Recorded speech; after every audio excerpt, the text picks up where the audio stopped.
After a year of peace following the end of Arc 4, Subaru, Emilia, Beatrice, and their allies travel to the Watergate city, Priestella. Their goal is to search for a special magic crystal, one pure enough to reconnect Emilia with Puck, whose bond vanished in Volume 13. Priestella is a beautiful city with complex waterways guarded by huge water-controlled towers. Numerous royal selection candidates also arrive. Anastasia, Krush, Priscilla, and even Felt with Reinhard. Everything seems peaceful, until it suddenly isn't. The Watergate city of Priestella welcomed Subaru and his companions with a warmth that felt almost unreal after the endless struggles they had endured through the sanctuary. The city's beauty shimmered along its countless waterways. Sunlight glinted on the surface of the canals like scattered jewels, and the gentle hum of gondolas sliding over the water created a peaceful rhythm. Emilia walked beside Subaru with a sense of quiet wonder, taking in the winding bridges and towering control gates that regulated the city's water flow. Beatrice's bright drills bounced as she held Subaru's sleeve like a small guardian, her ruby eyes sharp and curious with every turn of the streets. Garfield's expression shifted constantly between excitement and wary alertness, while Otto carried documents at his side as if expecting trouble to leap from the canal at any moment. Despite the group's past hardships, Emilia's heart carried an excitement she had not felt in a long time. Their journey to Priestella had a purpose rooted in hope, a chance to find a pure magic crystal rumored to be capable of reconnecting her with Puck. After losing him in the sanctuary, she had been left with a hole in her heart, a profound emptiness she could not explain even to Subaru. But now, with the possibility of reuniting with him, she walked the city streets with a renewed strength in her steps. Subaru watched her carefully, cherishing every smile that bloomed across her face. He whispered to Beatrice that if the crystal could bring Puck back, he would do anything to secure it, no matter how much trouble they had to go through. Their first days in Priestella felt peaceful. They attended meetings arranged by Anastasia, explored the city's beautifully designed districts, and watched the curious antics of its residents from the balconies of their inn. Subaru admired how lively the city was, the children playing along the bridges, the vendors calling out across the waterways, and the sound of musicians performing in the plazas. Emilia greeted everyone she met with genuine warmth, and even the locals found themselves drawn to her gentle presence. When the time came to visit the man who owned the precious magic crystal, Kiritaka Muse, known widely as the songstress maniac, they arrived with optimism. Subaru joked that if Emilia succeeded in obtaining the crystal, he would take the credit for good moral support, while Beatrice rolled her eyes and tugged on his shirt for being ridiculous. But Subaru's heart had been restless since the moment they arrived. Even during peaceful strolls along the water, he felt a strange tension in his chest, a faint pressure that told him something was wrong. He couldn't place it. It was not the witch's shadow nibbling at his heart. It was something different, like a disturbance in the air, an echo of malice that had not yet arrived. He tried to ignore it, but the feeling never faded. During the meeting with Kiritaka, Subaru kept glancing toward the windows, as if expecting something terrible to appear at any moment. Emilia spoke with grace and sincerity, explaining her reason for seeking the crystal, while Otto negotiated politely and Kiritaka's assistant recorded details. Liliana, the songstress who idolized Kiritaka, burst in dramatically as usual, causing temporary chaos. Subaru tried to drag her out of the room to maintain decorum, but Liliana refused to leave without declaring Subaru her artistic savior. Garfield snorted loudly during the commotion, amused by Subaru's misfortune. But everything changed in a single moment. Without warning, a low tremor rolled through the building. Subaru's heart jolted. Garfield's animal instincts flared instantly. His ears twitched, and he snapped around with a growl. Emilia paused mid-sentence, eyes widening. Then a violent explosion shattered the distant silence. The windows rattled, the ground trembled, and a wave of screams filled the city. Priestella was under attack. Subaru ran to the balcony, leaning over the railing with panic clawing at his throat. Smoke billowed from the western district. One of the water towers, the massive pillars that controlled flow throughout the city, spewed a column of water into the sky. Another explosion shook a separate district, The canals churned violently, creating chaotic waves that slammed gondolas against stone walls. The serene city they had admired minutes ago now burned with chaos and fear. Within moments, Subaru and Emilia rushed into the streets, Beatrice clinging tightly to him, Garfield sprinting ahead with sharpened senses, and Otto gathering information from panicked citizens. Emilia's voice rang through the confusion as she helped calm injured residents, freezing dangerous, collapsing railings before they could crush anyone. Subaru followed closely, adrenaline flooding his system as the tremors continued. Then he saw her. A woman wrapped in bandages, her form draped in distorted cloth that fluttered unnaturally, her face strained with unnatural affection, eyes glowing through the wrappings.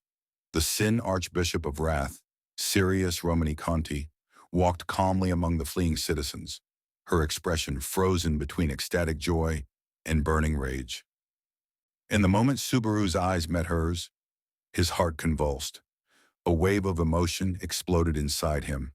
Rage, sorrow, love, despair, all twisted together, forcing its way into his chest as if it were not his own. Subaru staggered forward, gripping his head, gasping as tears flooded his vision.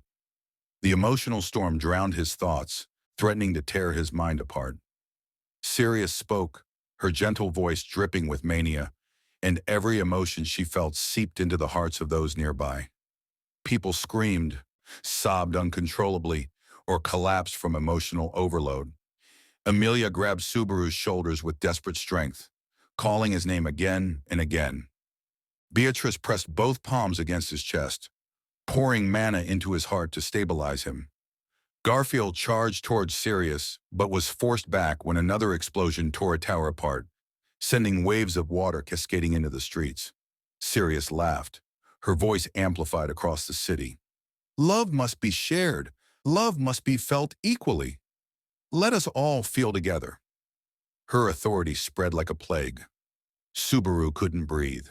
The emotional invasion felt like his heart was being cracked open and filled with boiling water. Old fears mixed with irrational surges of hatred. Shame, grief, rage, everything burned together. His memories of past deaths echoed violently, twisting into his thoughts. Even Beatrice's magic struggled to push the invading emotions away. Subaru collapsed, shaking uncontrollably. It took everything Emilia had to pull him back from the brink. When Subaru finally rose, dizzy and sweating, he realized the worst. Priestella wasn't facing a single archbishop. Multiple towers were being attacked. Water levels were rising. Screams echoed in every district.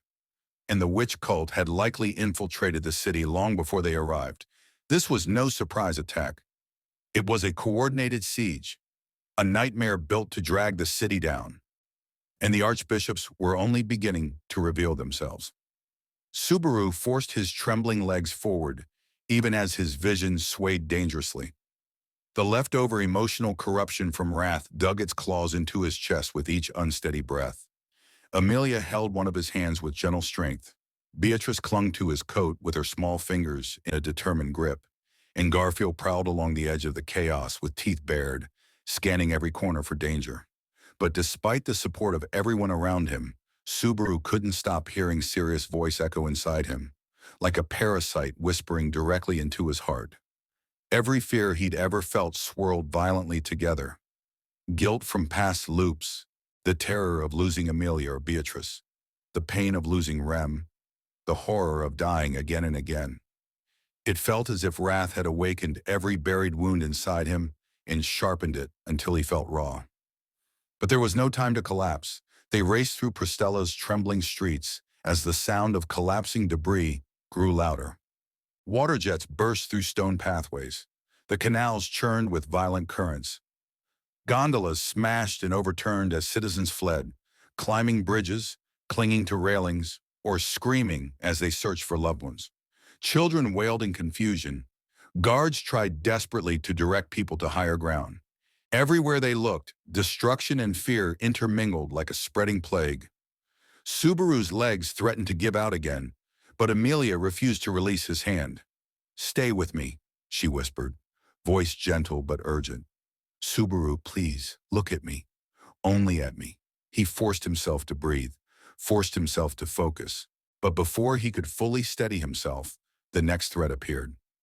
A chilling scent of hunger drifted through the air, a sensation that was neither smell nor sound, but something instinctual that crawled along the nerves. Subaru froze. His breath caught painfully. Memories surged.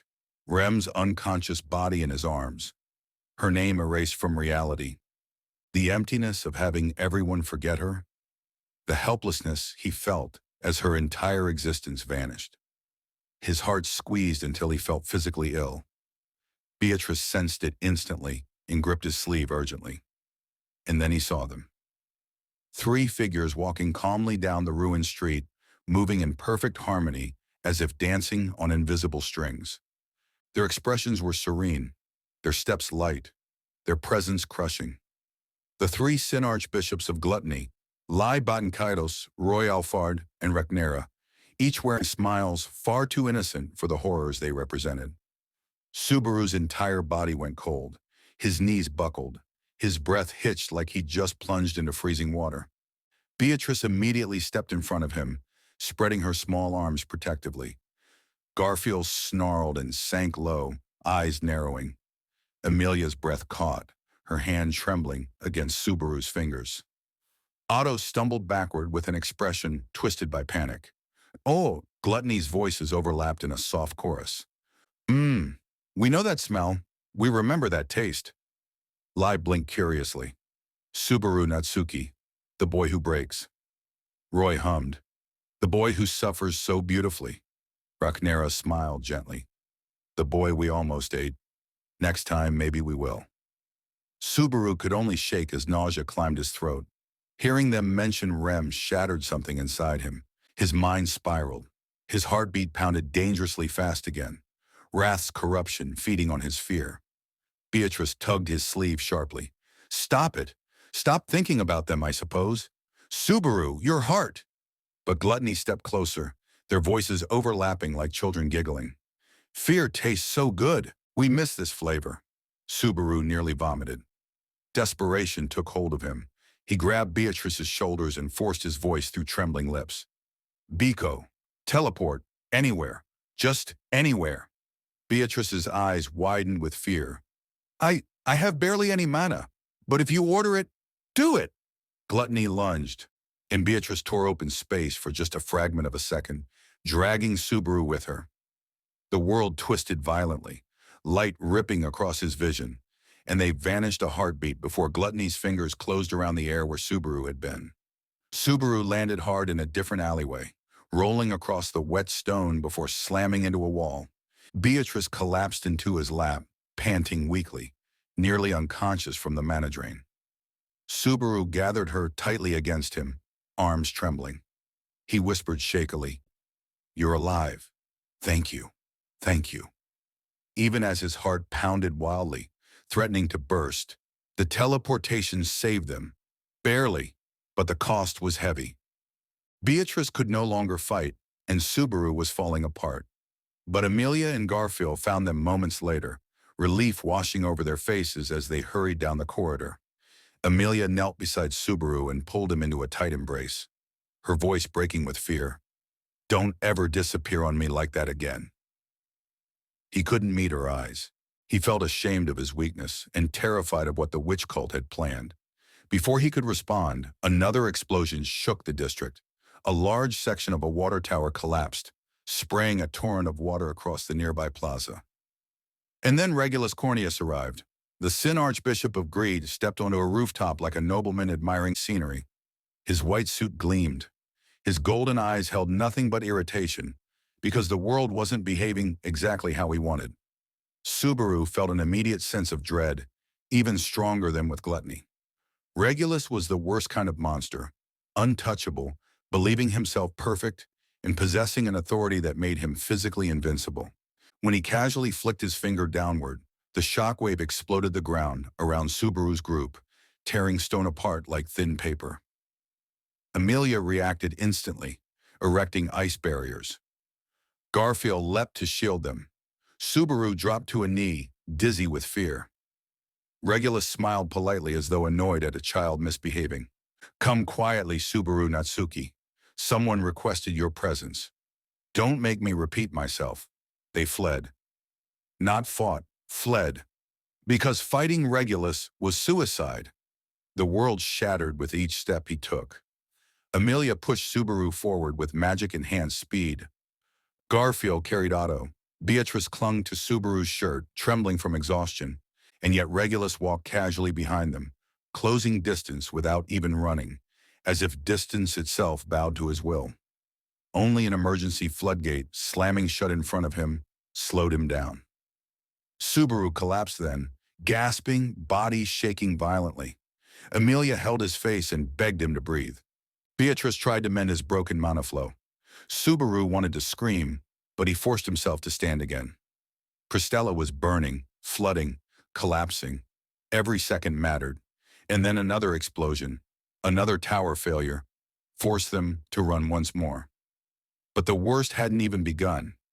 When the panic reached a boiling point, Sirius hijacked the city's echo broadcast system. Her voice echoed through every waterway, every canal, every street. She announced her rules. Citizens must gather in plazas. No one may resist the witch cult. And if anyone harmed even a single member of the cult, wrath would unleash a wave of emotion that would kill thousands instantly. Priestella became a hostage. Subaru fell to his knees again, clutching his chest as Sirius's authority dug deeper into his heart, feeding off his fear.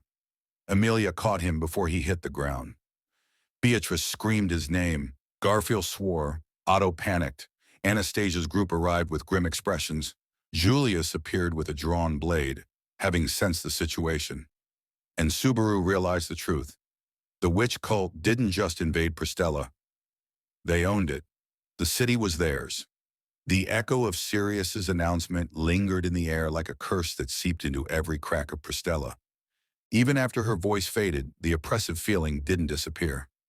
Citizens who moments ago screamed and ran now froze where they stood, trembling in uncertainty, afraid that even the instinct to flee might be interpreted as resistance. Subaru struggled to stand, leaning against Emilia as Beatrice poured what remained of her mana into soothing the storm inside his chest. He could feel the pressure of wrath's influence tightening around his heart like a vice. Every sharp noise, every terrified cry from the crowd, every flicker of fire from collapsing buildings felt like it stabbed directly into his nerves. He hated this feeling, this helplessness, this shivering loss of control inside his own mind. But he forced himself to swallow the fear. Anastasia approached him with a steady expression, though her eyes betrayed her concern. Julius stood beside her, his coat torn and his face smeared with soot, the calmness in his posture the only thing keeping panic from spreading among the survivors. Ricardo leaned heavily against a broken wall, his fur scorched from earlier combat. Otto arrived moments later, heaving as if he had run through every district, and Garfield paced like a trapped beast, ready to tear apart anything that drew too close. The group was battered, shaken, and terrified, yet they were still together. "We need to regroup," Anastasia said quietly, her voice low but firm. "This ain't the time for individual acts. If wrath's keeping watch on everything, one wrong move means disaster." Julius examined Subaru carefully. "How much of her influence is still affecting you?" Subaru took a sharp breath, feeling the pressure flare. "Enough to kill me if I'm not careful. I can't get angry. I can't panic. I can't even let myself think too hard." His voice cracked. "If my emotions spike, her authority could chain through the city." Emilia tightened her grip on him. "We won't let you face this alone." Beatrice nodded, her tiny body shaking. "Betty will keep your mana stable. You must stay near us." But the city offered no mercy. Another explosion shook the pavement, and the water level in the nearest canal surged upward as if trying to swallow the streets. Someone screamed from an alleyway. Guards shouted orders people could barely follow. Everywhere, fear spread like smoke. The group hurried toward a safer district where Anastasia had gathered civilians. As they helped direct people across a makeshift bridge, Subaru caught glimpse of sorrow and terror reflected in every eye that met his. Parents clutched children close. Elderly citizens moved slowly with the help of guards. Injured people staggered forward, blood streaking their clothes. Yet everyone fought the instinct to panic, because panic meant death. Subaru's heart ached watching them.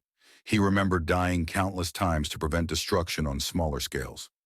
Now thousands of lives depended on him not collapsing emotionally. It was horrifying. It was suffocating. He felt the weight of the entire city pressing against his lungs. After escorting civilians to safety, Subaru's group prepared to head toward another collapsing district, only for a chill to run up Subaru's spine. A familiar hunger clung to the air. His steps faltered. Beatrice gasped and grabbed him tightly before he could fall. Emilia's breath hitched. The gluttonies were back. Lai, Roy, and Rhaenyra stepped into the open plaza like actors arriving for a performance. Their steps were light, their eyes glimmered. Their presence alone made Subaru's heartbeat stutter dangerously. Lai smiled as if greeting an old friend. "There you are. We thought you might have escaped. That would have been disappointing." Roy clapped excitedly. "But you didn't. You're still here, still trembling, still delicious." Rhaenyra tilted her head, her expression soft and mockingly compassionate. "You can't run forever, Subaru Natsuki. Your fear is too wonderful to leave behind." Subaru grabbed his head, memories of Rem flooding through him again. The pain became unbearable. His breathing faltered. His knees buckled, and Wrath's influence pulsed inside him like a spike of burning heat. Emilia knelt immediately, pressing her forehead against his, whispering his name like a prayer. Beatrice clasped his heart with both hands, channeling mana in desperate attempt to calm the surging emotions. Julius and Ricardo moved in front of Subaru like walls of steel. Garfield crouched low, teeth snarling, ready to tear apart anything that came near. Otto yelled at them to stay back, voice cracking from fear. But the gluttonies advanced. Julius struck first. His blade cut through the air with dazzling precision, forcing Lai to twist unnaturally to avoid it. Ricardo launched a powerful swing at Roy, who hopped backward, clapping delightedly. Garfield clashed with Rhaenyra, their movements blurring as claws met sweeping hands. But the gluttonies didn't fight with killing intent. They danced, provoking emotions, waiting for fear or rage to spike enough to trigger Wrath's ruinous chain reaction. Subaru knew this, and the knowledge suffocated him. He could not afford to break down. If his emotions spiked, Sirius's authority would explode outward. If someone panicked and attacked these monsters recklessly, the entire city would suffer. The tension in the plaza grew unbearable. Subaru tried to stand, but Emilia and Beatrice held him down. "Don't move," Emilia pleaded. "Subaru, please. Just breathe. Please don't push yourself." But before the battle could escalate further, a shadow dropped from the sky, a massive black shape that plunged like a falling star. The ground erupted. Dust exploded across the plaza. The gluttony scattered. Julius raised his sword. Garfield leapt back. Emilia shielded Subaru instinctively. Beatrice shrieked as debris slammed around them. And when the dust cleared, the final archbishop appeared. The Sin Archbishop of Melancholy stood in the crater, motionless. His cloak fluttered like a tattered shadow. His presence did not feel alive. It felt hollow, like a void carved into the shape of a man. The darkness around him pulsed quietly, as if mourning the world. Subaru's heart throbbed painfully. It wasn't Melancholy's authority doing this. It was his own body failing. Wrath's influence amplified his terror until it felt like his chest was collapsing. His vision blurred. His legs went weak. He fell forward. Emilia caught him before he hit the ground, but panic flared in her eyes. "Subaru, Subaru, stay awake. Stay with me." Beatrice pressed her hands to his heart, pouring her soul into stabilizing him. "You can't fade now, I suppose. Not like this." But the Melancholy Archbishop did not attack. He simply stared, silent, observing. Subaru felt his heartbeat slowing, felt consciousness slipping, felt the world narrowing into a tunnel of light and sound. The voices of the gluttonies grew distant. Julius's shouting became faint. Emilia's pleas blurred. Even Beatrice's magic felt far away. His body could no longer withstand the pressure. Everything swirled together, Fear, grief, shame, pain, despair. In the moment he lost control of those feelings, Wrath's curse ignited again. A surge of emotion exploded inside him, and Subaru gasped in agony, arching backward. Beatrice screamed his name. Emilia clutched him desperately. Garfield roared. Otto panicked. But it was too late. Subaru's heart collapsed under the emotional overload. The world flashed white. A familiar coldness seized him, and Subaru died. Subaru's consciousness shattered like thin glass, and for a moment there was nothing. No sound, no color, no thought.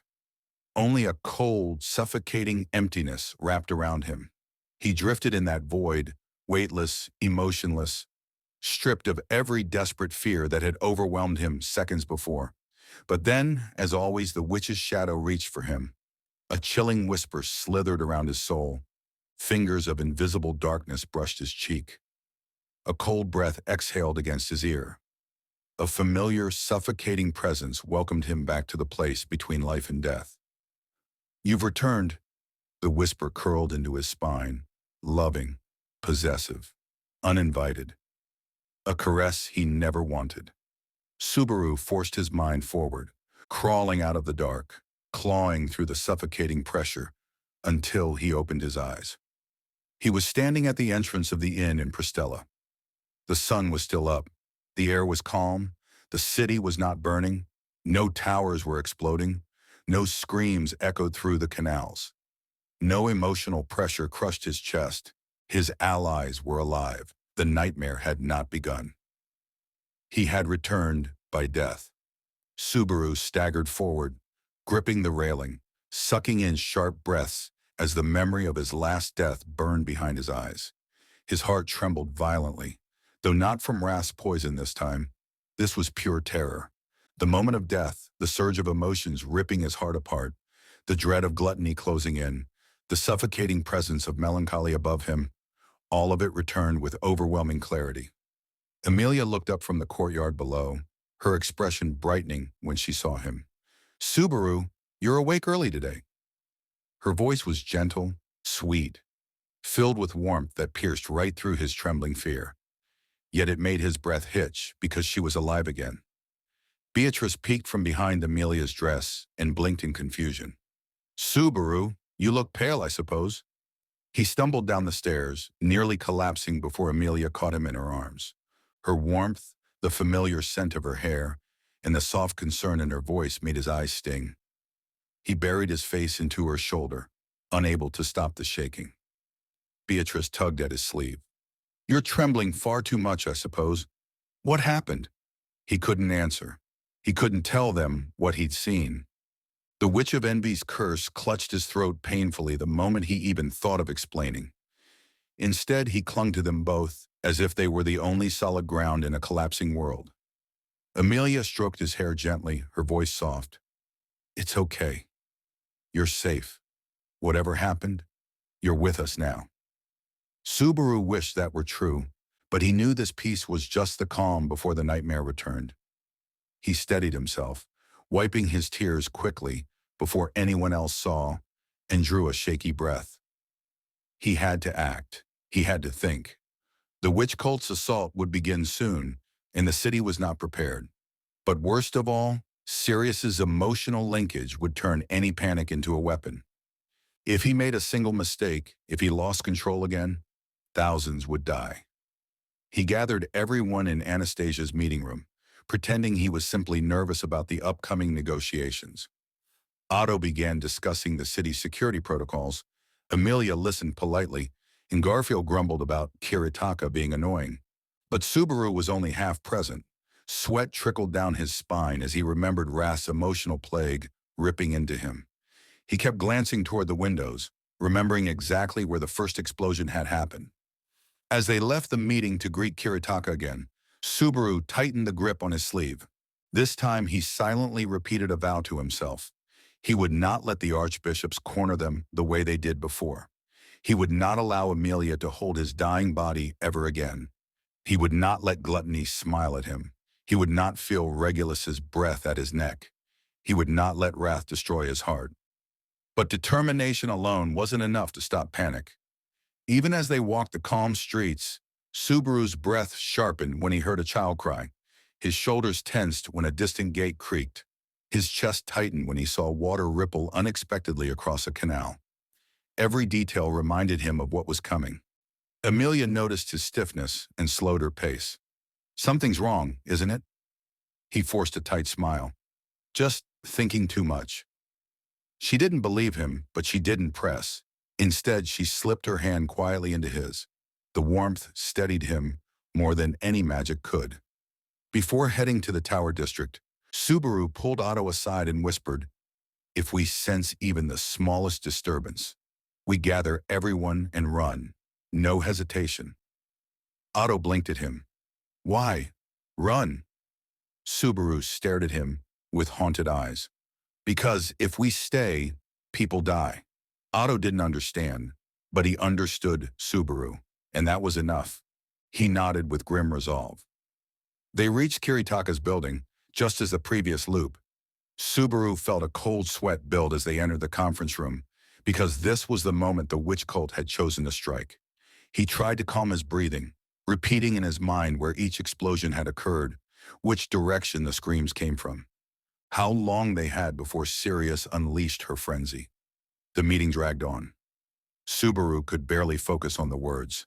His ears strained for any sound of terror. When the assistant entered the room, right on schedule, Subaru's heart throbbed violently. Emilia glanced at him in alarm. Then it happened. The first explosion.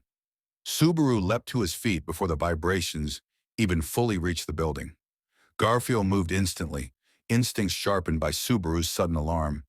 The walls shook, people screamed outside, and Kiritaka's expression twisted in horror. But Subaru was already running. He sprinted toward the balcony, scanning the skyline. Smoke rose exactly where he remembered. A tower was failing, just as before. He shouted back at the group, "Move! We have less time than you think!" They didn't question him. Emilia followed, Beatrice in her arms. Garfield leapt over the railing and landed below in beast form. Otto grabbed Kiritaka and Liliana and dragged them toward the rear exit.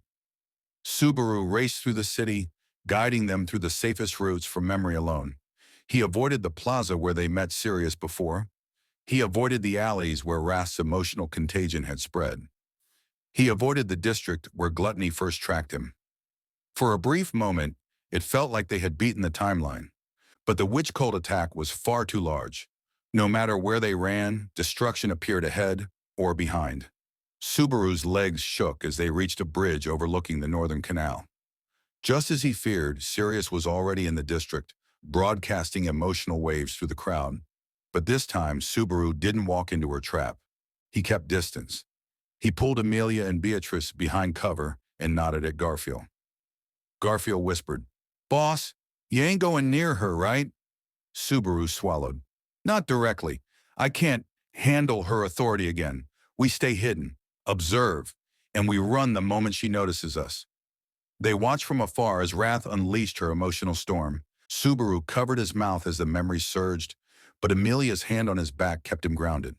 Beatrice steadied his heart with faint mana. Subaru whispered a promise through clenched teeth. "This time, I won't break." He planned their escape route early. He kept them away from Gluttony's patrols.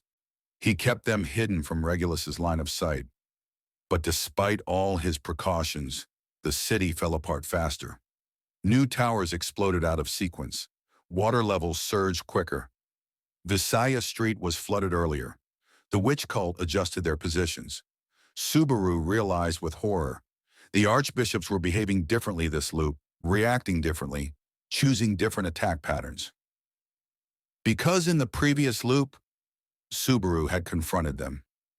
And now they seemed to be hunting him earlier. Subaru's blood went cold. He wasn't simply replaying events. He had triggered the enemy to change strategies. And the nightmare deepened. Subaru's realization struck him harder than any physical blow he had ever endured. The witch cult was adapting. The archbishops weren't following the exact same routes or timings he had witnessed in the previous loop. Their attacks were faster, their positions shifted, their reactions sharper. His survival in the earlier loop had not gone unnoticed. It was as though the cult's madness had eyes in the seams of fate itself, adjusting its grip around the city just because Subaru had lived long enough to try again. That petrifying understanding sent a cold shiver down his spine. Return by death was supposed to give him a chance to improve, to patch holes in the timeline, to save those he loved. But this time the enemy felt aware, as if his second chance had made them more dangerous. Emilia kept her hand locked around Subaru's wrist as they ran, feeling his pulse spiking wildly under her fingers. She didn't know why he seemed to anticipate each explosion before it happened, nor why he avoided certain streets as if he saw danger that wasn't there yet. But she trusted him without hesitation. Beatrice remained perched in Subaru's arms, her tiny fingers gripping his coat tightly, her mana flickering from the strain of stabilizing his emotional state. She muttered softly into his chest, "Don't push yourself too far, I suppose. Betty can't fix you forever." Her voice trembled between fear and determination. They reached a quieter passage near a smaller water gate. The distant roar of cascading water echoed like thunder as one of the towers lost pressure. Subaru clenched his teeth, trying to focus, but Wrath's influence rippled faintly through the air like an echo. He wasn't even near Sirius, yet the lingering emotional residue in the city made his skin prickle. Every panic cry in the distance stabbed into him like a needle. He felt the city's fear, its collective heartbeat, its trembling anticipation of further disaster. Emilia noticed the way he pressed a hand against his chest and immediately wrapped her arm around him, whispering, "It's okay. I'm right here," as though she could shield him from the storm inside his own body.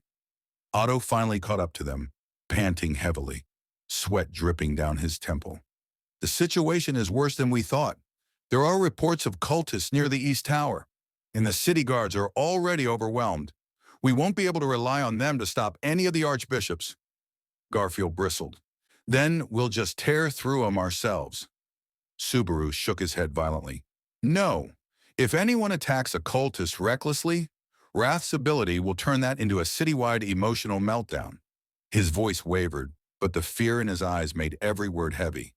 "Nobody acts without a plan. Nobody."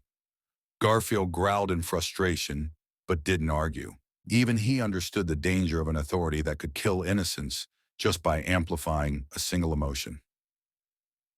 They moved again, shadows of smoke drifting across the rooftops as they headed toward Anastasia's temporary base. Subaru led them through alleys and bridges with certainty he shouldn't have had, recalling every detail of the previous catastrophe. Where Gluttony first appeared, where Sirius stood on the rooftop, where Regulus landed after tearing through a barricade. He avoided each place like navigating through invisible mines. Still, despite his best predictions, the cult had shifted. When they reached a high walkway overlooking a central plaza, Subaru froze. In the previous loop, civilians had been fleeing through this area at this exact moment. But now the plaza was strangely empty.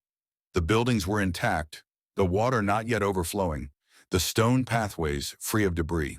He took a cautious step closer, and the moment his shadow reached the railing, he felt a wrongness in the air. The sense was faint, brushing against him like a cold fingertip. Then he saw them.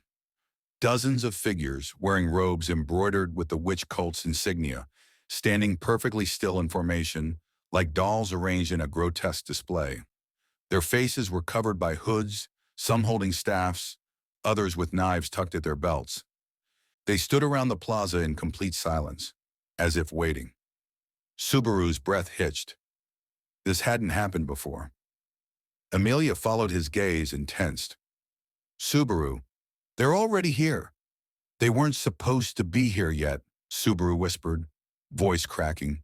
"This isn't how it went." Beatrice looked up sharply. "They've changed position, I suppose. They know something." Garfield clenched his fists. "What do you mean they weren't supposed to be here? Boss, you gotta start explaining something." Subaru shook his head. He couldn't explain. He wasn't allowed to. The curse tightened in his throat the moment he tried to speak of return by death.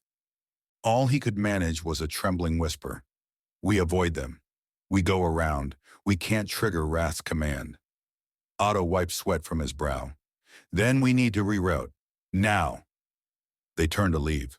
But the moment they did, the robed figures in the plaza slowly raised their heads in unison. Subaru's blood turned to ice. No one had made a sound. No one had taken a heavy step. No one had spoken. Yet somehow the cultists sensed them. Slowly, mechanically, dozens of heads rotated upward, staring directly at Subaru's group. One of the cultists stepped forward, pulling off his hood. His face was twisted with a manic grin. Subaru recognized him instantly. He had seen this man die in a previous loop. The witch cult was not only adjusting, they were remembering. Subaru stumbled backward from the railing, heart pounding, breath sharpening dangerously. Emilia grabbed him before he could fall. Beatrice gasped as Subaru's hands shook uncontrollably. And then the cultist lowered his head, placing a palm against his chest, and bowed deeply towards Subaru. "Welcome back." Subaru froze. Emilia's breath stopped. Beatrice's eyes widened. Even Garfield's growl cut off. The cultist's smile stretched grotesquely. "We were waiting. Lord Sirius told us to keep our hearts open. She said you would feel your way back to us." Subaru felt Wrath's emotional pressure spike across the distant canals. He felt a faint tug in his chest. Her love was seeking him again. She could sense him through the movements of the city's emotions. He staggered, knees buckling. Emilia caught him. "Subaru, don't panic. Stay with me. Stay here." But Subaru could barely hear her. All he could feel was Wrath's influence sharpening like a knife inside him, squeezing his heart with joy and sadness and burning affection that was not his own. His pulse hammered violently, as if threatening to explode. Beatrice grabbed his hand. "Subaru, listen to Betty's voice. Breathe, breathe." Her pleas grounded him enough to stop himself from collapsing outright. But the cultists in the plaza continued bowing, smiling, whispering among themselves. "He's here. He's come back. Wrath will be delighted." Garfield stepped forward protectively, claws glinting. But Subaru grabbed his arm weakly. Don't attack, please." The dizziness in his voice made Garfield's expression twist with worry and rage all at once. The cultists didn't move further. They acted only as a reminder, a clear message. This time, the witch cult knew he would return. Subaru, trembling, dragged in a breath. "We go, now." They turned their backs on the plaza, and Subaru felt the weight of dozens of eyes watching him leave. His heart felt squeezed, as if Wrath's invisible fingers trailed across his chest, even at a distance. Every step away from the plaza took immense willpower. He wanted to collapse. He wanted to scream. He wanted to run until his legs broke, but he forced himself onward. When they reached Anastasia's hidden base, he was barely conscious. Ricardo and Julius immediately moved to help steady him, while Otto explained the altered positions of the cultists. Anastasia listened, expression severe, and asked, "They moved already? Then this ain't just a siege, it's a hunt." Julius studied Subaru with narrowed eyes. "Your condition worsens with every emotional spike. If Wrath's influence continues to grow, you may not survive another confrontation." Subaru swallowed painfully. No." Emilia knelt in front of him, wiping the sweat from his forehead, her hands trembling. "Then we protect you. We won't let Wrath near you. We won't let gluttony approach. We won't let greed find you again." Her voice was fragile yet strong, like crystal under tension. Subaru met her gaze, and for a moment, her determination kept him from drowning in fear. But before he could speak, another tremor rolled through the city. A distant water tower shuddered. A shadow flickered above it. The scream of a collapsing structure echoed through the canals. And Subaru realized the nightmare was accelerating faster than before. He had even less time in this loop. Far less. And the Archbishops were drawing closer. Subaru pressed a trembling hand over his pounding heart as the distant tower groaned and tilted, its lower supports giving way under the witch cult's unseen assault. Each collapse sent a shockwave through Priestella's complicated water network. causing entire sections of the canals to surge upward like the sea was trying to swallow the city whole. Even inside Anastasia's temporary base, the walls quivered faintly with every distant explosion. The ground beneath Subaru's feet felt unstable, as though the city itself were trembling with fear. Emilia sat beside him, her hand wrapped around his, thumb brushing gently over his knuckles. She could feel the slight tremor in his fingers, the way his pulse skipped like a frightened bird in a cage. She didn't know everything he had endured, but she knew enough. His breath came too fast, his eyes darted toward every sound, and his shoulders jerked at even the smallest vibrations. The burden of foreknowledge he couldn't share pressed down on him like an invisible weight. Beatrice was curled protectively against his other side, her small hands gripping his sleeve as she threaded faint mana into him again and again. Subaru couldn't feel the mana itself. What he felt was the easing of the emotional pressure inside him, like a chaotic river slowly being guided back into its course. But Beatrice's mana was dangerously thin. Every time she pushed herself beyond her limit, her shoulders sagged, and her breathing grew unstable. Subaru hated that he was hurting her too.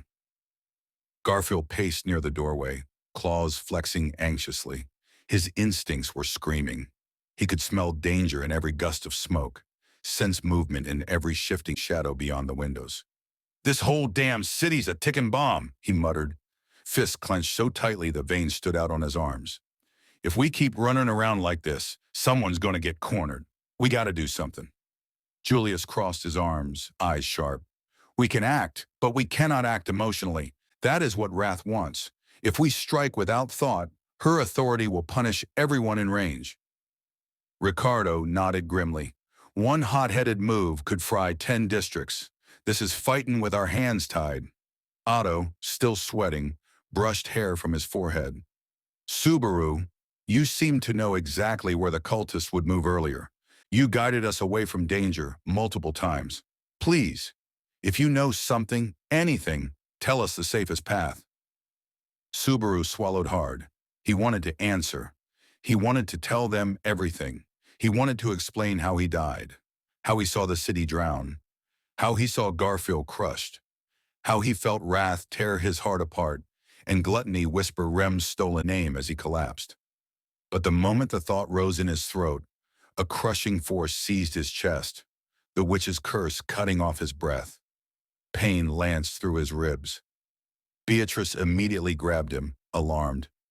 "He can't," she snapped at Otto, eyes flashing with anger and fear. "He can't talk about it, I suppose. So don't ask again."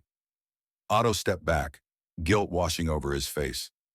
Emilia squeezed Subaru's hand more tightly. "It's okay. You don't have to say anything. Just breathe with me." Her voice softened to a whisper, guiding him through slow breaths until the witch's invisible grip loosened again. Subaru leaned into her shoulder briefly, feeling her heart beating faster than usual. "I'm okay," he murmured, even though he wasn't. But he pushed himself up anyway. The city's cries outside didn't stop, and they wouldn't stop just because he was struggling.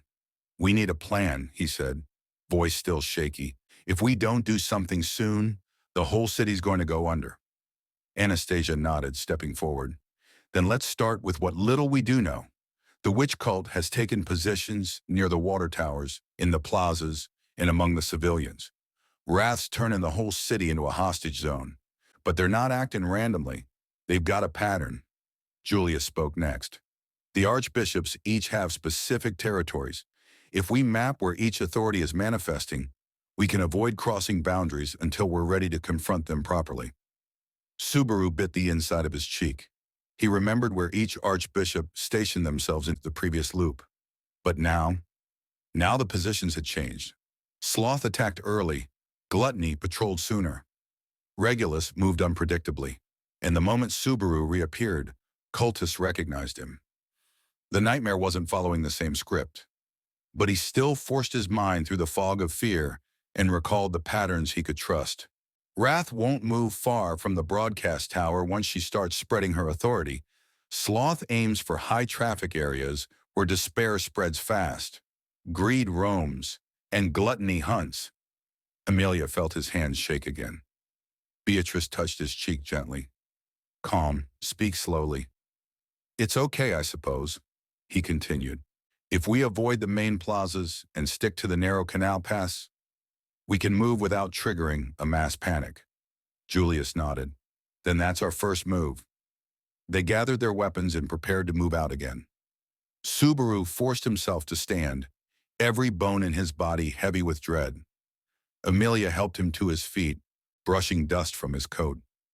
She smiled at him, though anxiety flickered behind her eyes. Let's go together. We won't leave you behind. He squeezed her hand. Never. But the moment they pushed open the door to the alleyway, Subaru froze. He sensed it before he saw it, that cold, hungry pressure creeping along his spine. Beatrice felt it too. Her tiny body went stiff in Subaru's arms. Not again! Not now! Garfield snarled. They're here! Julius drew his sword. And then the gluttonies appeared. This time they didn't laugh. They didn't greet Subaru like a plaything. They stepped out of the shadows silently, their cheerful expressions replaced with focused, almost angelic smiles. Lai tilted his head like a curious child. Roy clasped his hands behind his back. Rhaenyra lifted her chin with polite elegance, but their eyes gleamed with hunger. Subaru Natsuki, Lai said quietly, you escaped last time. That was impressive. Roy added, so we came earlier. Rhaenyra smiled softly. We're adjusting. Isn't that wonderful? Subaru's blood turned to ice. They had changed their timing. They had predicted his route. The witch cult wasn't just adapting. They were tracking him. Beatrice stepped in front of him. You're not getting a single hair from him, in fact.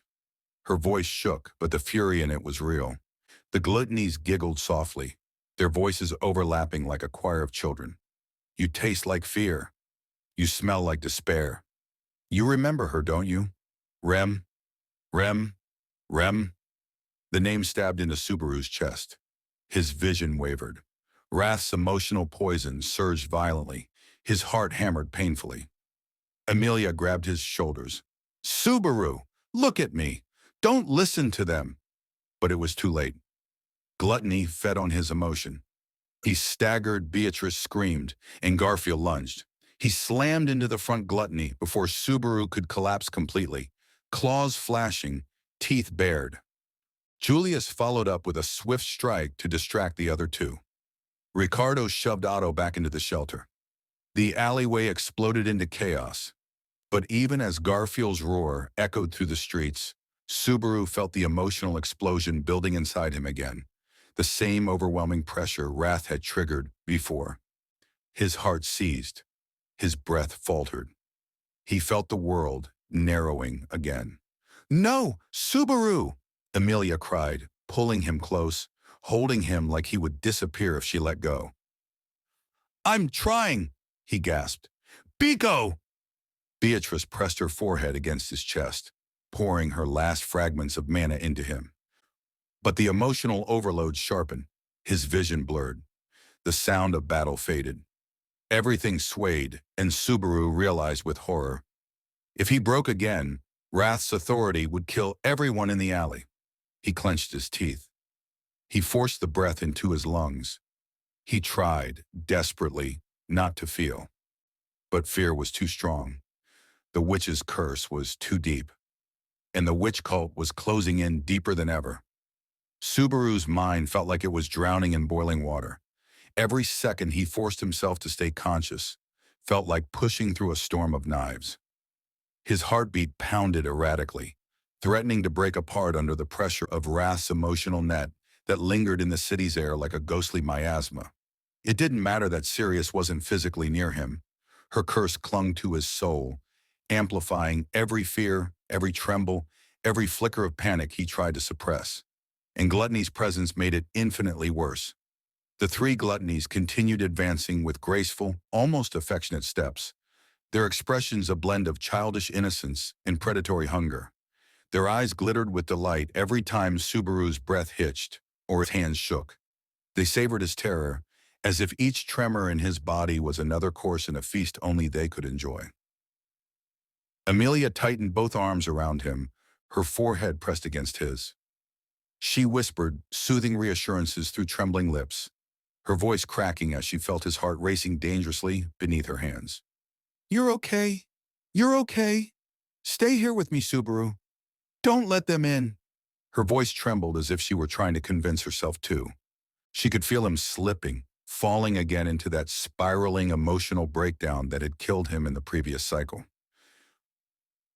Beatrice, face pale with exhaustion, pressed both hands against Subaru's chest and poured mana into him. But her supply was too low, too strained. Her small body shook violently as she forced her dwindling reserves towards stabilizing his collapsing heart. Subaru, don't give in, I suppose. Don't let wrath twist you again. You mustn't. You mustn't. But Subaru's mind buzzed with static. His vision blurred at the edges. His limbs felt numb. Every breath was too hot. Every heartbeat too sharp. He could hear Rem's name being whispered behind his eyelids. He could see her lying motionless. He could feel the horror of losing her again and again. The memory was too loud, too raw, too painful. And Gluttony smelled it. Lai stepped forward, a delighted laugh spilling from his lips. Ah, this is wonderful. He's remembering. He's reliving. Such rich emotions, fear with a touch of longing. What a feast. Truly, you are extraordinary, Subaru Natsuki. Roy clapped. He's going to break Tilda. We want that. Break, break, break. It tastes so good. Rhaenyra tilted her head gently. Don't fight it. Let it happen. We'll make it painless. We'll take the fear away. We'll take the pain. We'll take everything. Their words sliced through Subaru like shards of ice. His breath faltered. His shaking worsened. Emilia's heart nearly stopped. She felt the shift inside him, felt him slipping, felt something inside him crack dangerously. Subaru! Her voice rang out like a desperate bell. Don't leave me! Don't leave us! Her plea held him for a second. Just 1 second. But sometimes 1 second is everything. Subaru forced his gaze upward, his eyes meeting hers. There was no strength in his expression, only terror and desperate resolve. Emilia, Biko, I can't, Beatrice screamed. You can, you must. But the emotional pressure surged again. Subaru's chest convulsed. The world blurred, and he began to fall just as Garfield roared. With a feral howl, Garfield hurled himself at Roy, knocking the Archbishop backwards through splintering crates and broken stone. Julius dashed forward to intercept Lai with a flurry of precise silver-blue slashes, each strike aimed only to create distance, not to kill, because killing intent could trigger Wrath's curse. Ricardo leapt toward Rhaenyra, swinging his axe to block her advance. The alley became a battleground in an instant. Yet none of it stopped Subaru's collapse. Emilia pulled him tighter, tears spilling down her cheeks. Please, stay here. Look at me. I'm right here. Subaru, don't disappear. He tried, he really tried. But Wrath's poison burned too deeply inside him. Gluttony's whispers dragged him back into trauma. His own fear suffocated him. His heart throbbed violently. Beatrice clung to him, voice breaking. Betty is here. Subaru, listen to me, I suppose. Please, don't fade. Her mana flickered like a dying flame. Emilia kissed his forehead, desperate, trembling. I love you, we're here. Don't go. The emotional overload spiked, and Subaru felt the final break approaching. But before the collapse completed, a strange sensation rippled through the air. A pressure unlike Wrath's emotional storm, unlike Gluttony's hunger, unlike Greed's suffocating arrogance. Julius stumbled mid-strike. Ricardo froze for a split second. Garfield's eyes widened. Emilia gasped sharply. Even the Gluttonies paused. Subaru felt it like a cold hand closing around his throat.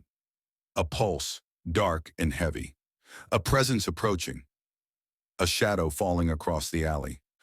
Slow footsteps echoed against the stones. Soft, calm, rhythmically spaced. Subaru knew that sound. He felt the dread before he saw its source. Isao. Regulus Corneus stepped into view from the far end of the alley. His expression was serene, almost bored. His spotless white suit gleamed under the broken lantern lights. His hands were folded neatly behind his back. His eyes locked directly onto Subaru, and the world felt like it froze. Regulus spoke with quiet irritation, as if discussing a minor inconvenience. "There you are. Really, must you run around so much? It's extremely inconsiderate to make me search for you repeatedly." Julius shifted instantly, placing himself between Regulus and Subaru, but the Archbishop didn't even glance at him. His eyes remained on Subaru, cold, dispassionate, certain. Subaru's entire body locked up. Wrath's emotional curse, gluttony's presence, his collapsing heart. And now Regulus. He couldn't breathe. Emilia's grip tightened. "Stay behind me, please. Subaru, don't look at him." Regulus continued speaking as he approached, steps slow but unyielding. "You were requested. I intend to retrieve you. Quickly, please. I dislike wasting time." Garfield snarled, preparing to leap, but Julius snapped sharply, voice firm. "Do not attack. If you do, Wrath's authority will—" But Garfield didn't get the chance. Regulus lifted one hand casually. A shockwave exploded through the alley. The ground shattered. Stones split apart beneath them. Subaru felt the impact like a physical punch, even though it didn't touch him directly. Regulus's presence alone felt crushing. Emilia shielded Subaru with her full magic, ice bursting outward in a dome. Beatrice screamed and clung tighter. Otto and Anastasia's guards dove behind cover. Julius staggered backward, coughing blood. Garfield hit the wall hard, momentarily stunned. The gluttonies scattered with delighted giggles. Only Regulus stood untouched, expression unchanging, the aura around him warped like air bending around a star. Subaru felt everything slipping. Emilia wiped her tears with shaking hands and pressed Subaru's cheeks between her palms. "Please, stay awake. Please. Subaru, look at me." Her voice cracked. Beatrice's small hands shook uncontrollably on Subaru's chest. "You can't die, Subaru. Not now. Not here." Subaru forced his eyes open. His vision wavered. Shapes blurred. Voices echoed. Regulus stepped closer. The gluttonies circled, and Subaru realized he couldn't suppress his emotions anymore. He was going to break. And if he broke, Wrath's curse would kill everyone in this alley. Everyone he loved. Everyone counting on him. He had only one choice left. A terrible, impossible choice. One he didn't want to make. But he knew if Subaru stayed here, everyone would die. So he did the only thing he could. Through trembling lips, barely able to form the words, he whispered to Emilia. "Run." Her eyes widened. "No." She grabbed him tighter. "No, Subaru, I won't leave you. I won't." But Subaru's trembling hand pushed weakly at her arm. He met her gaze with broken determination. "Please." And Emilia's heart shattered. Emilia's breath stopped the moment Subaru whispered that single word. Everything inside her froze. Her heart, her thoughts, even the trembling in her hands. She stared at him in disbelief, violet eyes widening with horror. She had watched him crumble all day, watched fear break him open, watched wrath claw at his heart, watched gluttony and greed close around him like predators circling their prey. And now, in the middle of absolute disaster, when she needed him most, he was asking her to run. Her lips trembled as she shook her head violently. "No, no, Subaru, I'm not leaving you. Don't say that. Don't you dare say that." But he forced the faintest, saddest smile, the kind that looked more like pain than reassurance. He squeezed her hand weakly, fingers barely able to close around hers. "Emilia, if you stay, everyone dies." Her heart shattered. "Then let me die with you." The words burst out before she could even think. "I won't leave you to face this alone. Never." Beatrice's tiny voice cracked. "Emilia, don't say such foolish things, I suppose." She pulled herself in front of Subaru, arms outspread, shaking violently but still shielding him as much as her small body could. Betty won't allow him to die no matter what. Subaru promised Betty he wouldn't disappear again. Subaru could barely lift his head, but he forced himself to look at them both. I'm not planning to die, but if you stay, Regulus will, wrath will, gluttony will. His voice fractured. I can't protect you like this. Another tremor rolled through the alley as Regulus stepped forward again, dust curling around his immaculate shoes. His calm expression didn't change, even as he spoke with casual annoyance. Are we finished with this emotional exchange yet? I would like to proceed. I don't enjoy being ignored, you know. It's extremely disrespectful. Garfield snarled, pulling himself up from where the shockwave had thrown him. His body shook, fur bristling. I'll rip your damn head off. Julius grabbed him by the arm. No, you must not draw blood. One attack could trigger wrath. But Garfield wasn't listening. His instincts screamed to protect Subaru and Emilia, to throw himself into the jaws of death if he had to. His golden eyes glowed with pure fury. Then Ragnera of Gluttony stepped lightly in front of him, smiling with delicate cruelty. If you attack him, dear boy, then we'll get our taste, and Wrath will make sure you all die in perfect emotional harmony. Garfield froze mid-step. The trap was perfect. Regulus on one side, 3 gluttonies on the other. Sirius's emotional curse hanging over them like a guillotine. Subaru knew it. Emilia knew it. Everyone knew it. There was no path to victory, no escape with everyone together. So Subaru made the choice he was terrified to make. He swallowed, breath trembling. Garfield, take Emilia and Beatrice, and run. Garfield whipped around, eyes blazing. Don't you tell me to... Please! Subaru's voice broke into a near scream before he forced it back down to avoid triggering wrath. Tears stung his eyes. Please, just go. If you stay, they'll all kill you. Garfield's jaw clenched. He shook with fury, but not at Subaru. At the world that forced Subaru to say those words. At the cult for cornering them. At himself for not being strong enough to tear the Archbishops apart. Emilia gripped Subaru's coat with both hands. No, I won't. I can't. Emilia. Subaru cupped her cheek with a trembling hand. I'll come back, I promise. But if you stay here, I can't come back at all. Her tears fell harder. The gluttonies watched the exchange with delighted curiosity, whispering to one another like children watching a drama unfold. Regulus sighed loudly. If you're done, I expect compliance soon. I am losing patience. Subaru knew he had seconds. He leaned into Emilia's forehead, voice hoarse. Please, live. Please keep Beatrice safe. Please, just go. And with that, Garfield grabbed Emilia around her waist. Ricardo lunged to pull Otto back. Julius moved in front of Subaru like a shield. Emilia screamed, reaching for Subaru. No, Subaru! Let me go! Let me go! Her voice broke into sobs, but Garfield's strength far surpassed hers. He dragged her back, tears welling in his own eyes as he muttered under his breath, I'm sorry. I'm sorry. I'm sorry. Beatrice clawed at Subaru's sleeve. I'm not leaving him. I won't leave him again. She kicked. She struggled. She screamed, her small fist pounding helplessly against Garfield's grip as he pulled her away. Subaru! Betty! Emilia! Their voices echoed through the alley, and Subaru broke inside all over again. The moment they were pulled out of immediate danger, Regulus stepped forward, no longer hindered by the presence of Emilia's magic or Garfield's claws. He folded his hands behind his back, posture perfect, expression indifferent. There, he said softly. Now let us continue. Subaru's knees nearly gave out.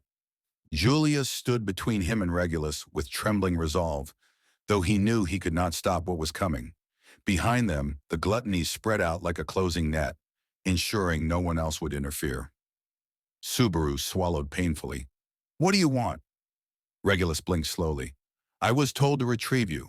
You are property, possession, something that belongs to someone else. And when something belongs to someone else, Stealing it is extremely immoral. So I'm here to collect. Who? Subaru whispered. Regulus tilted his head. Why does that matter? Just come. His tone was calm, yet underneath it lay an unspoken threat that sent shivers through the air. Subaru took a breath, and his heart spasmed violently. Wrath's influence surged again. He staggered. The gluttonies inhaled sharply, savoring it like dessert.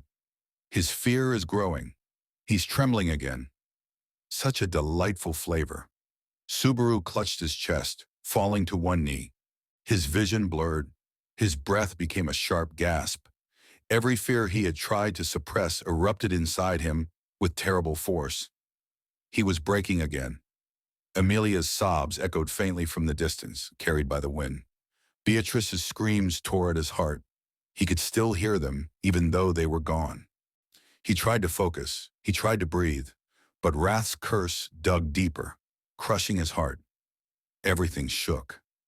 Then a voice whispered into his mind. Not the witch's voice. Not Wrath's. Someone else. A whisper from a different memory. You're not alone, Subaru. Rem's voice. Or what his heart remembered of it. Subaru gasped sharply, eyes widening.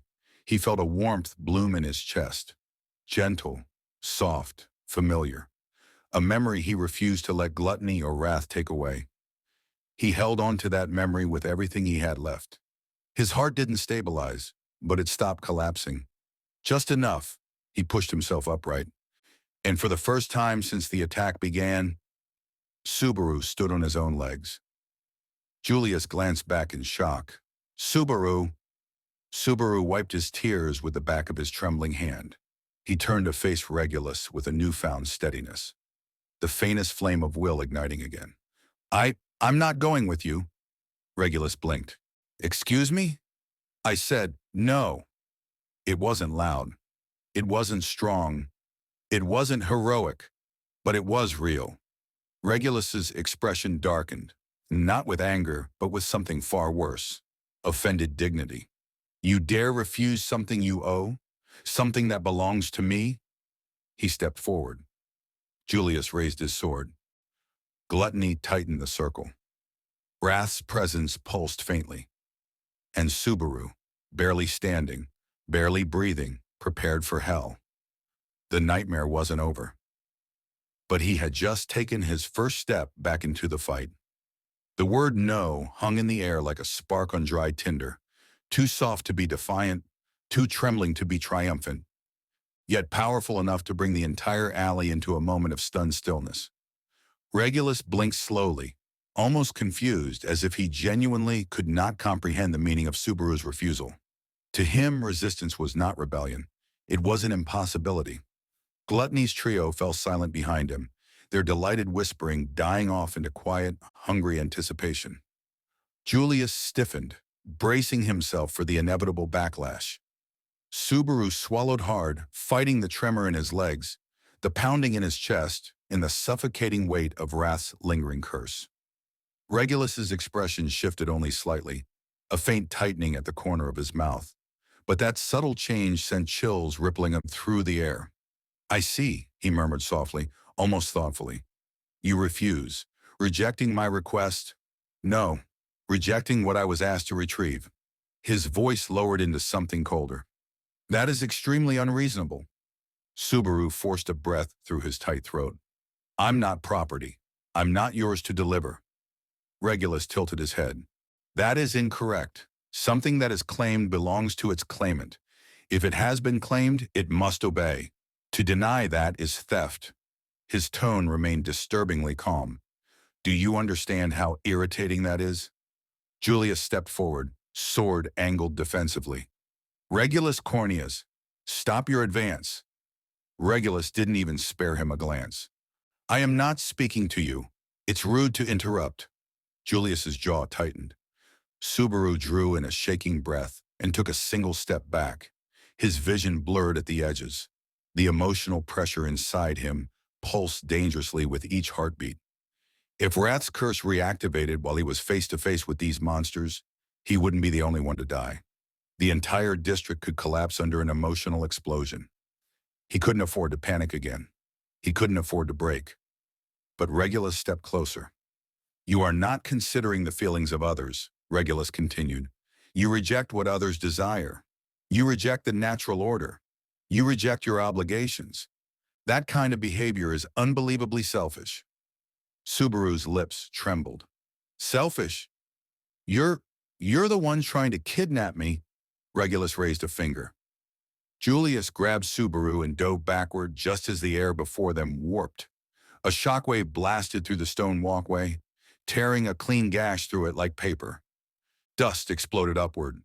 The wall behind them split into a web of fractures. Subaru gasped, clutching his chest. The explosion didn't even touch him physically, yet the sound and pressure triggered a surge of panic that Wrath's curse tried to grab onto. Beatrice's absence made it worse. He could feel the difference instantly. The stabilization she had been maintaining earlier was gone, leaving his heart vulnerable again. He forced his trembling mind to focus. Julius dragged him farther back while keeping his blade trained on Regulus. Ricardo positioned himself at an angle, blocking Roy and Regnera from advancing. Garfield's claws glimmered as he circled Lai, fangs bared. Regulus lowered his finger as if nothing had happened. "You made me exert effort," he said with disgust. "That is your fault." Subaru swallowed heavily. He had to stall. He had to buy time. Emilia and Beatrice had been dragged away, but Garfield was fast. He'd find a way to regroup with them. Subaru needed to stay alive until then. What if I ask who wants me?" Subaru tried to keep his voice steady. "If I know that, maybe we can talk." Regulus blinked. "You don't need to know. It's none of your concern." "That's not how this works." Regulus's eyes narrowed. "How dare you shout at me? Do you have any idea what it means to speak in such an undignified manner to someone who has shown you nothing but patience?" Subaru felt his throat tighten. He forced himself to breathe through the panic, pushing Wrath's influence back down. Regulus sighed. "You are exhausting. Being selfish is bad. Being ungrateful is bad. Being disrespectful is bad. And you are all of those things." Subaru took another step back and bumped into something soft. He froze. Slowly, he turned his head. Lai Kaido stood behind him.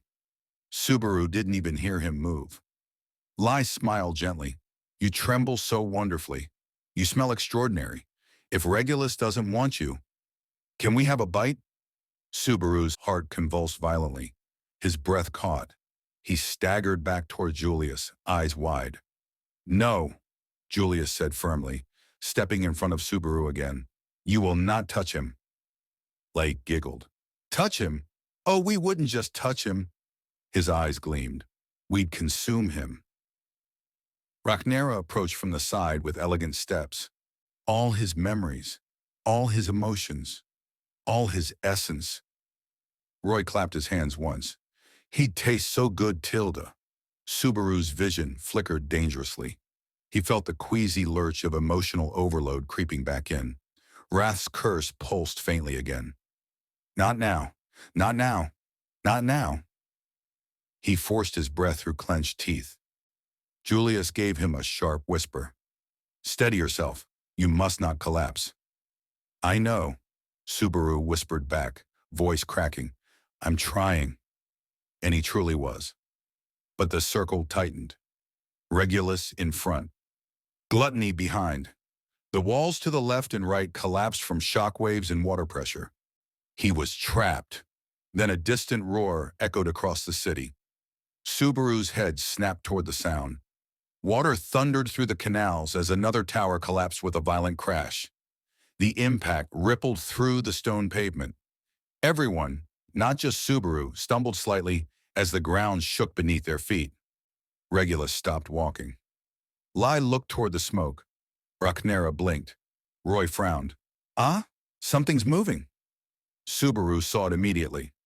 A rushing torrent of water surged through a side canal. A flood wave created by the collapse of the northern tower. It tore through a weak stone barrier, bursting onto the street with the force of a charging beast. Subaru didn't think. He grabbed Julius's sleeve and screamed, "Move!" The flood water slammed through the alley. Everyone scattered instinctively. Regulus stepped backward, untouched but momentarily blinded by the spray. Lai leapt onto a window ledge. Rhaenyra jumped back gracefully. Roy slipped but caught himself on a protruding pipe. Julius grabbed Subaru and dove behind a slanted wall as water crashed between them and the Archbishops. For a single precious moment, the circle broke. Subaru coughed violently as the spray drenched him. Julius shielded him from debris. Ricardo shouted orders from somewhere in the chaos, but Garfield roared from above, having climbed the unstable scaffolding lining the alley. The moment Subaru saw him, his chest clenched. Because Garfield wasn't alone. Emilia was behind him. Her hair was soaked, her arms trembling, her expression shattered and tear-streaked, but she had fought her way back through the collapsing streets to reach him. And Beatrice clung desperately to her shoulder, magic sparking faintly around her hands. Barely conscious, but still reaching for Subaru. Subaru's heart seized. Emilia! Biko! Her voice broke as she screamed his name. Subaru! Run to me! Please, run! It was impossible to listen to her. It was impossible not to. He pushed himself up, legs shaking, heart pounding, chest burning, and stumbled toward her with everything he had left. Regulus's voice sliced through the air. No! He raised his hand. Julius threw his entire body in the way. The water surged higher. Garfield leapt. Emilia reached out her hand. And Subaru, for the first time in this loop, found a path. A narrow, collapsing walkway jutting out above the canal, created by the flood's destruction. It led directly towards Emilia. He ran. He didn't look back at Regulus. He didn't look at gluttony. He didn't think about Wrath's curse. He only ran. Every step was agony. Every breath stabbed like glass. But Emilia's voice pulled him forward. Just as he reached the midpoint of the walkway, the structure cracked beneath him. He almost fell, but Beatrice screamed, Subaru! And pushed a last burst of mana into his chest. He regained balance, and Emilia grabbed his hand. He collapsed into her arms, gasping, shaking, sobbing. She kissed his forehead, heartbroken. I won't leave you. Never again. Behind them, Regulus roared in growing irritation. Gluttony screamed with hunger, and the floodwater rose. But Subaru was no longer alone. He had chosen the impossible path and survived this moment because Emilia and Beatrice broke the fate that cornered him. The nightmare was still alive. But now, for the first time, Subaru had an opening, a chance, a sliver of hope, a way to break this loop differently. Subaru clung to Emilia with trembling hands, his knees buckling as the last remnants of Beatrice's mana stabilized the violent storm inside his chest. The floodwaters surged beneath the collapsing walkway, splashing upward in cold waves that soaked them both. But Emilia held him as if she would never let go again. Her breath came in sharp, frightened gasps, her tears blending with the spray from the canal as she pressed her forehead against his. Don't disappear. Don't ever disappear again, she whispered, her voice shaking with a desperation Subaru had never heard from her before. Subaru, I couldn't bear it. He couldn't answer. His throat closed with emotion, his chest still aching from Wrath's influence. He clutched her tighter, feeling the warmth of her arms grounding him in the middle of a nightmare. Beatrice leaned against his back, tiny fingers gripping his coat with trembling determination, as if she feared the world would rip him away from her if she loosened her hold. But the moment of fragile reunion shattered abruptly as Regulus's furious voice cut through the air like a blade. How selfish, Regulus said coldly, stepping toward the flooded platform. His white suit remained untouched by the chaos around him, his footsteps steady atop floating debris, as if gravity bent to his whims. Running away from responsibility, ignoring someone who addressed you, this behavior is insufferable. His eyes burned with offended pride, not wrath. Regulus never raised his voice, not even now. His anger was quiet, controlled, more terrifying because it simmered under the surface rather than exploding outward. Julius, breathing heavily from exhaustion and injuries, forced himself to stand in Regulus's path again. Ricardo climbed up from the lower foundation, blood dripping from his cheek, but grip on his axe unwavering. Garfield positioned himself near Emilia and Subaru, claws extended, body hunched, ready to intercept any attack. But Regulus didn't stop walking. He stepped over shattered stone as though he were strolling through a garden. I have been exceedingly patient, and yet you flee, you reject, you disrespect. It seems you require a demonstration. Subaru's breath caught. He tightened his grip on Emilia's sleeve. Regulus raised one hand, palm facing outward. The air stilled. The sound of rushing water quieted for a heartbeat. Then the world warped. A shockwave erupted, too fast to see, too powerful to brace for. Julius and Ricardo were thrown backward like ragdolls. Garfield launched himself at Subaru, shielding him and Emilia with his body as the shockwave cracked the foundation beneath them. The walkway tilted dangerously, water crashing into the stone like an angry beast. Subaru screamed as the platform lurched, nearly tossing them into the canal, but Garfield's grip on the edge kept them from falling. Beatrice clutched Subaru and screamed his name. Emilia tightened her arms around him, her magic freezing the platform to stabilize it for only a brief moment before the water shattered the ice. Regulus stepped forward again. I do not want to kill any of you, but if you continue to behave in this unreasonable fashion, I will have no choice but to discipline you. Subaru's heart hammered wildly, but he forced himself upright with Emilia's help. He couldn't let another shockwave hit them. Regulus raised his hand again. But before he could strike, a wave of debris exploded upward from the canal on his left. A building collapsed, and from beneath the falling structure emerged shadows moving through the water like predators. 3 shadows, 3 archbishops. The gluttony surfaced with eerie grace, rising from the dark water as though it embraced them like a lover. Lai stepped forward first, shaking water from his blonde hair with a delighted grin. Roy emerged next, clapping as if he were enjoying a stage performance, and Rhaenyra surfaced gracefully, her eyes shining with calm hunger. They approached slowly, their laughter echoing across the flooded district.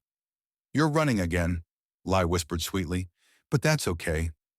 Running is a lovely flavor too. Roy giggled. Oh, you found your friends again. That makes the fear even better.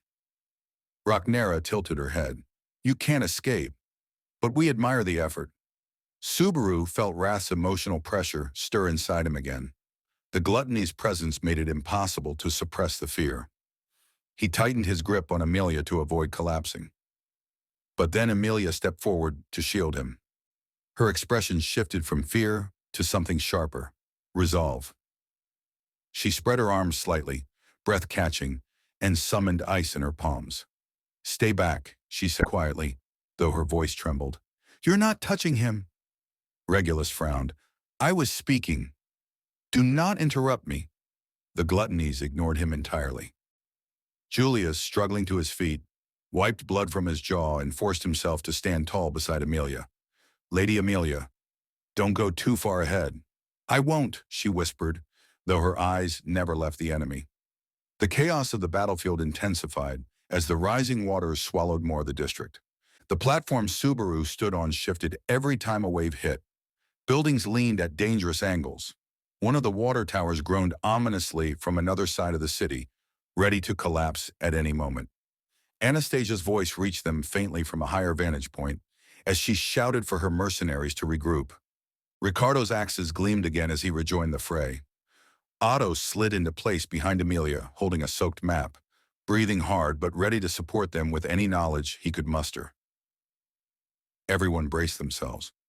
Yet Subaru noticed something while gasping for breath. Something crucial. Something that hadn't happened in the previous loop. The path of the flood. It wasn't random. It wasn't uncontrolled. It was coordinated. The water gates that normally regulated Priestella's canals were being manipulated. Not by a malfunction. Not by coincidence. By someone. Subaru's eyes widened as the realization hit him like a bolt of lightning. The witch cult wasn't just attacking the towers. They were controlling them. Someone inside the network was adjusting the flow to isolate and trap them. His breath hitched, panic threatening to surface. But he forced it down, gripping Beatrice's sleeve as she trembled. Biko, Emilia, they're controlling the water, not just breaking towers. They're moving us where they want us. Julius heard him and stiffened. You mean the flooding is strategic? Subaru nodded weakly. This whole district isn't collapsing by accident. Emilia's eyes widened. Then, they're forcing us into a corner? No, Subaru whispered. They're hurting us. Regulus, overhearing only fragments, raised an eyebrow. Hurting? What a strange term. But I suppose some people do behave like livestock. Lai smiled. Of course we are. We want him to feel every emotion in this city. Subaru's knees buckled again. Wrath's influence pulsed dangerously. Beatrice screamed his name again, anchoring him. He looked up. Water splashed upward again. Through the chaos, Emilia's silver hair whipped in the storm. Her violet eyes fixed on him with unwavering fear and love. She clutched his hand and whispered urgently, We'll get out of this. I won't let them touch you. Beatrice pressed against him, shaking. Subaru, don't break, please. He nodded, shaking, weak, barely holding on, but alive. And now he understood something vital. The cult didn't just want to kill Priestella. They wanted him. He wasn't just bait. He wasn't just prey. He was the centerpiece of their siege. And whatever came next would force him deeper into the heart of the nightmare. The truth that Subaru had stumbled upon dug into his mind with brutal clarity. The witch cult wasn't merely flooding the city. They were engineering the streams, manipulating the flow, guiding every collapse with precision.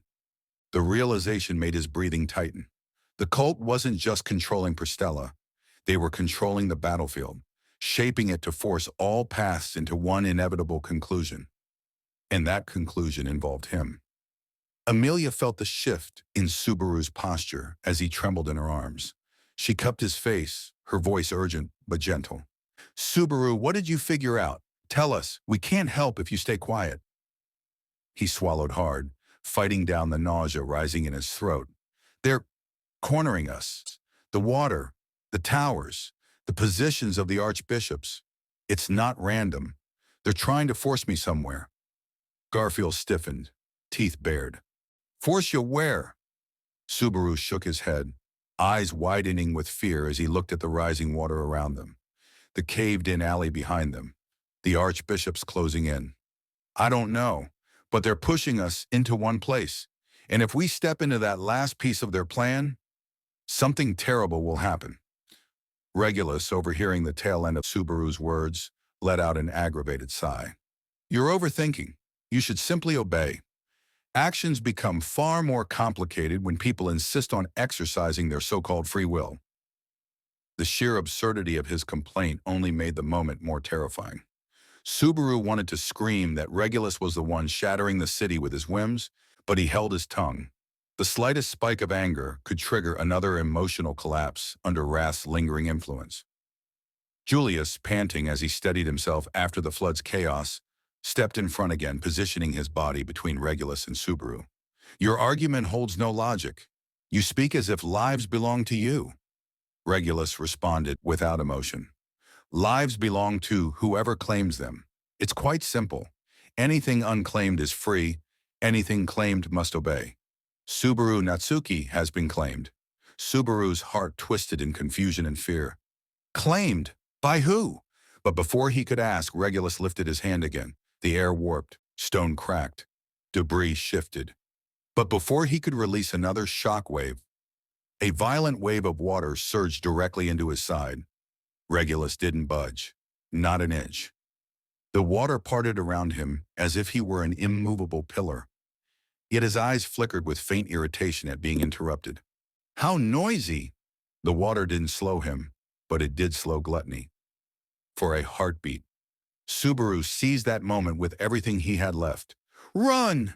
He screamed hoarsely, pulling Emilia with him. It didn't matter that his voice risked triggering Wrath. He had no choice. This moment was the only sliver of escape they had.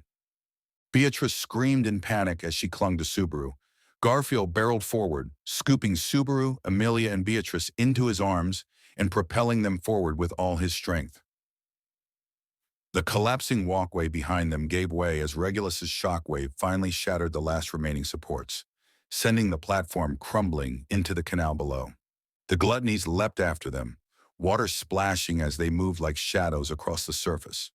Subaru felt the wind tearing at his face, the roar of water behind him, and the tremor of his own heartbeat hammering unevenly in his chest. His limbs felt like ice, his heart like fire. The fear was overwhelming, but Emilia's grip on his sleeve anchored him, pulling him back from the brink of collapse. They crashed onto a small bridge above a lower canal, landing in a tangled heap. Garfield slid across the stone on all fours, snarling at the gluttonies as they approached, his instincts screaming at him to shield Subaru and Emilia with his own body. Subaru tried to stand, but his legs buckled. Beatrice held his face with trembling hands. "Subaru, stop moving! You'll break again! I can't hold you together anymore!" Emilia pressed her forehead to his. "Please, just breathe. You're safe. For now. You're safe." But the water beneath the bridge surged violently again, and Regulus appeared on the far side. He approached slowly, calmly, as if he were strolling through a garden path rather than walking through the ruined remains of a drowning city. His white shoes remained spotless despite the flood. His face showed no effort, no strain, only distaste. "This is exhausting," he said quietly. "I am losing patience.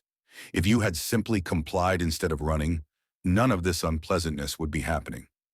Subaru's breath hitched. "I don't care." Regulus blinked slowly. "That is rude." And he raised his hand again. Julius intercepted the attack with a powerful slash from the side, striking with perfect timing even as blood dripped down his leg. The shockwave rippled outward but deflected slightly, missing Subaru by mere inches, and instead tearing through the bridge's edge. The structure shook, cracked, began to fall. Emilia cried out and grabbed Subaru, pulling him close as the bridge collapsed beneath them. Water exploded upward, engulfing the world in cold darkness for a split second. But instead of sinking, a platform of ice erupted beneath them, lifting them into the air. Emilia was gasping, her hands trembling as she created another ice pillar beneath Julius and Otto, lifting them onto safer ground. She had never shaped ice so quickly in her life, but the fear of losing Subaru again fueled her magic. Regulus looked mildly annoyed. "Ice! Irritating!"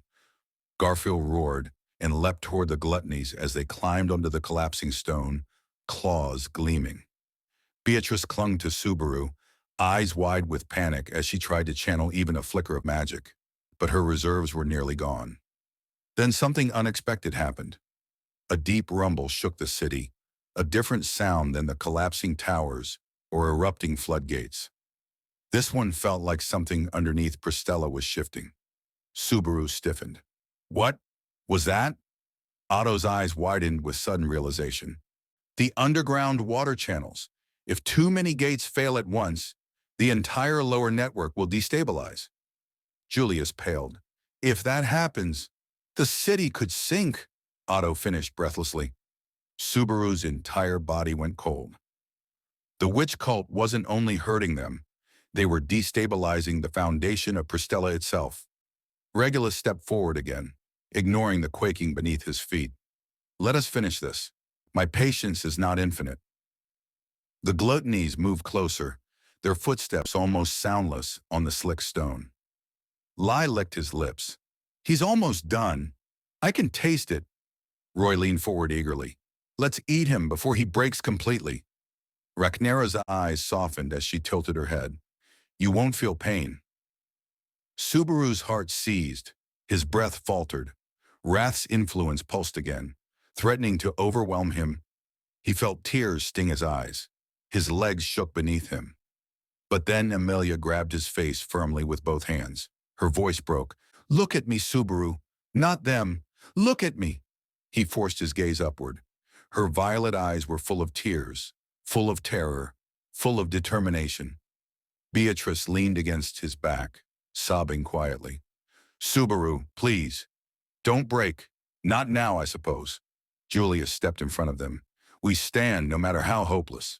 Garfield growled from the other side. Ain't nobody touching my family. Ricardo barked orders in the distance. Otto clutched the map, shaking but ready. And Subaru, shocking, terrified, suffocating, felt something stir inside him. Not strength, not courage, but clarity. If the cult was hurting him somewhere, if the water networks were collapsing, if the city was being reshaped to isolate him, then the final target of the witch cult wasn't the towers. It wasn't the citizens. It wasn't even the city's infrastructure. It was Subaru. They wanted him at a specific place at a specific time. And that meant if he figured out that location, he could break their entire plan. He didn't know where it was yet, but he knew it existed. A faint spark lit behind Subaru's exhausted eyes. He wasn't done. Not yet. And as the bridge continued to fall apart and the archbishops closed in from all sides, he whispered one shaky promise to Emilia and Beatrice. I'll find it. I'll find their goal, and I'll stop them. Emilia's tears fell onto his cheeks. We'll stop them, she whispered. Beatrice nodded weakly. Together. And with that, Subaru prepared for the next impossible step. The city groaned as if alive, as if Priestella itself felt the strain of the witch cult's tightening noose. Every explosion sent new tremors rippling through the canals. Every collapse deepened the hollow echo of despair that clung to the skies. Subaru clung to consciousness, forcing himself to see past the pain, past the fear, past the pounding inside his skull. The realization that the cult was guiding him toward a single point flickered through his mind like a beacon in the fog. If he could find where they wanted him to go, he could disrupt everything. Yet finding that place meant surviving long enough to reach it, and surviving was growing more impossible by the second. Emilia held his hand so tightly he could feel her nails digging into his skin, though the pain hardly registered. Her violet eyes were filled with terror and determination. The thought of losing him twisted her stomach until she felt physically sick. Every time she saw his knees wobble or his breath hitch, her heart clenched painfully. Beatrice was pressed fiercely against Subaru's back, her tiny hands gripping his coat as she whispered reassurances, her voice trembling with fear she refused to admit aloud. She fought to push what little mana she had left into him, not enough to heal, not enough to stabilize him completely, but enough to keep him from falling apart. Garfield crouched at the edge of the ice platform Emilia had created, eyes blazing gold as he watched the archbishops circle them. His breath came in sharp bursts, his claws glinting with tension. Julius stood on the opposite side, blood staining the fabric of his uniform, but his stance remained tall, his blade angled just right to intercept an attack at any moment. Ricardo shouted instructions to mercenaries on the collapsing rooftops, directing them to evacuate civilians before the entire district was swallowed by water.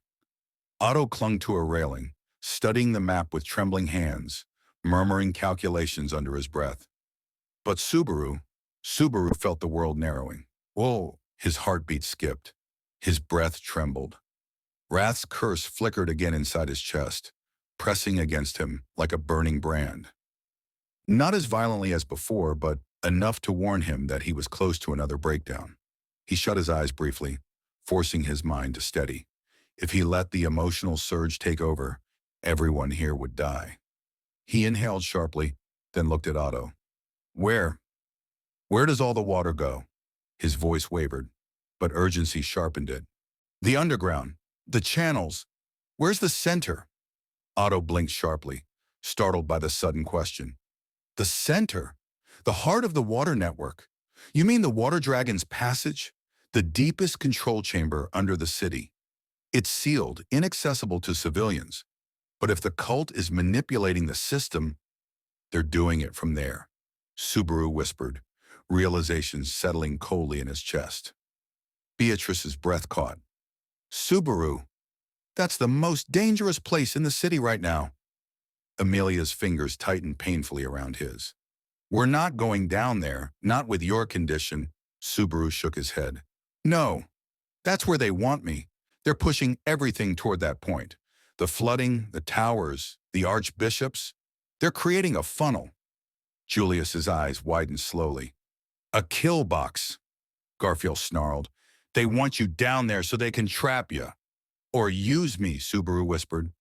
No one responded, because the truth was too heavy to deny.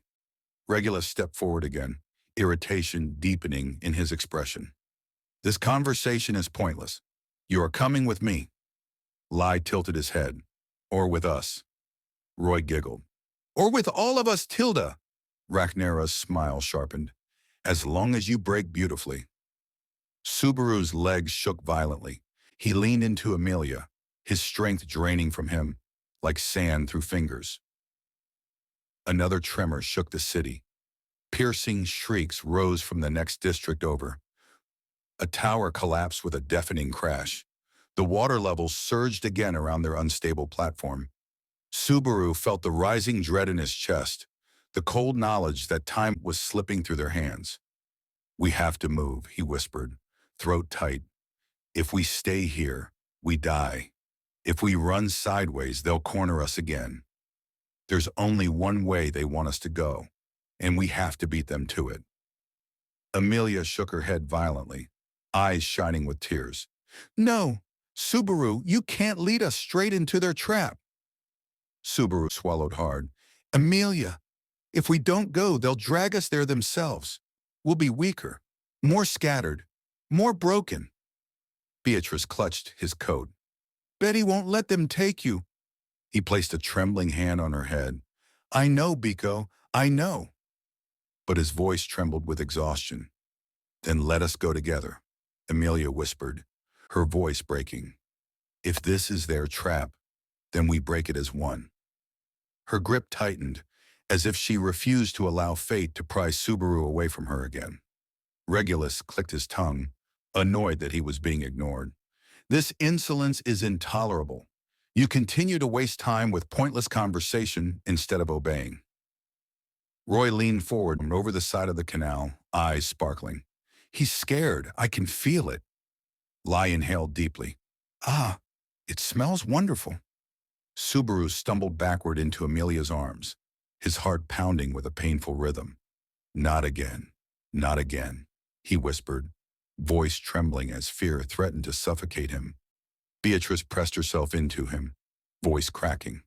Subaru, don't let wrath win again. He clenched his teeth. I'm trying. But the gluttony stepped closer. And Subaru's breath hitched. Wrath's curse pulsed. His chest tightened. His knees buckled. Beatrice screamed. No! She threw her entire body into him, channeling a burst of mana far beyond what she should have been able to produce. Her vision blurred. Her legs went weak. But the spark of mana stabilized Subaru's heart for a fleeting moment. That moment was enough.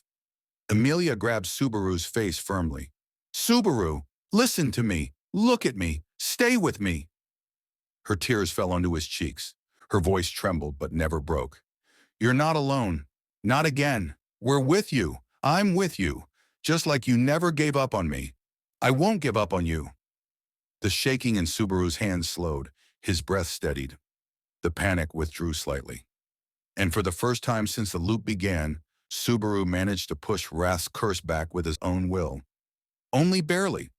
Only temporarily. But he did it. And Emilia saw it. She kissed his forehead, urgently whispering, I'm here. I'm right here. Don't fall. Beatrice's hands clutched his coat. Betty will keep you alive, I suppose. Just don't make Betty's sacrifices meaningless. Subaru exhaled a long, shuddering breath. Strength returned to his legs, weakly, but enough for him to stand on his own again. Garfield saw the shift and grinned fiercely. Attaboy! Ain't nobody killing you today. But Regulus was losing patience. Enough! He raised both hands. A terrifying, invisible force began to gather in front of him. Julius's eyes widened. He's unleashing a full shockwave, Beatrice gasped. We can't survive that. Emilia wrapped herself around Subaru. Garfield braced himself to shield them all. Subaru squeezed Emilia's and Beatrice's hands, and then a massive surge of water exploded upward between them and Regulus, separating them like a wall of liquid iron. The rising tides had broken a gate beneath the canal. Subaru's eyes widened. This wasn't a random flood.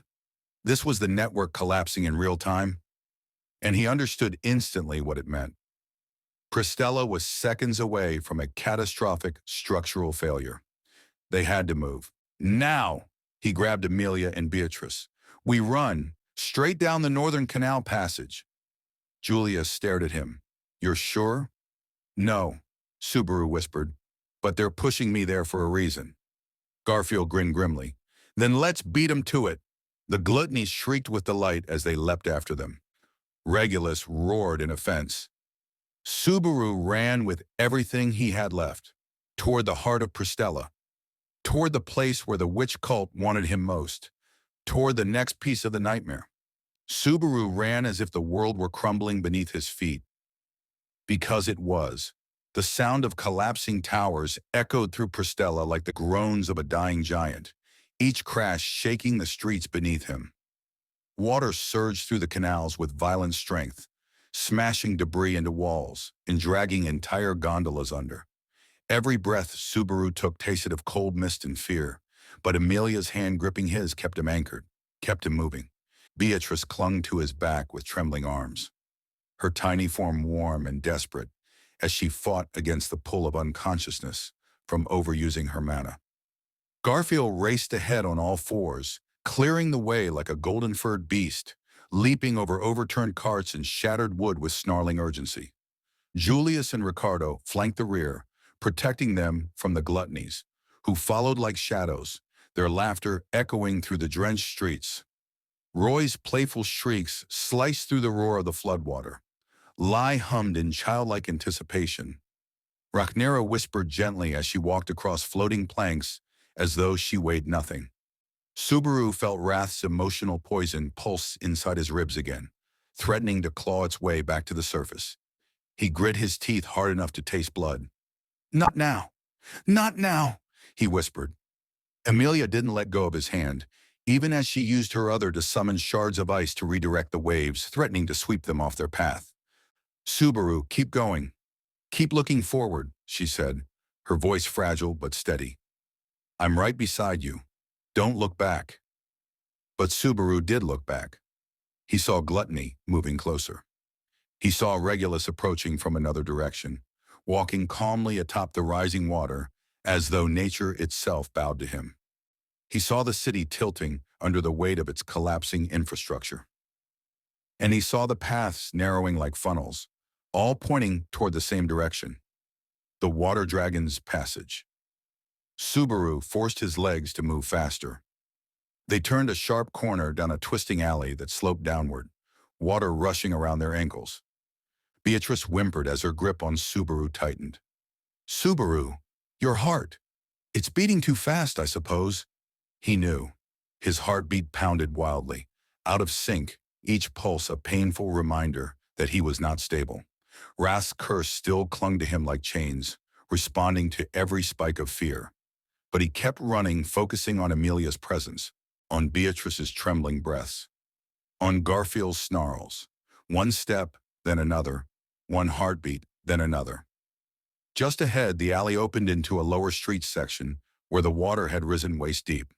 The canal had overflowed entirely, and debris floated in the current, broken boards, overturned baskets, crates, and even a half-collapsed lamppost.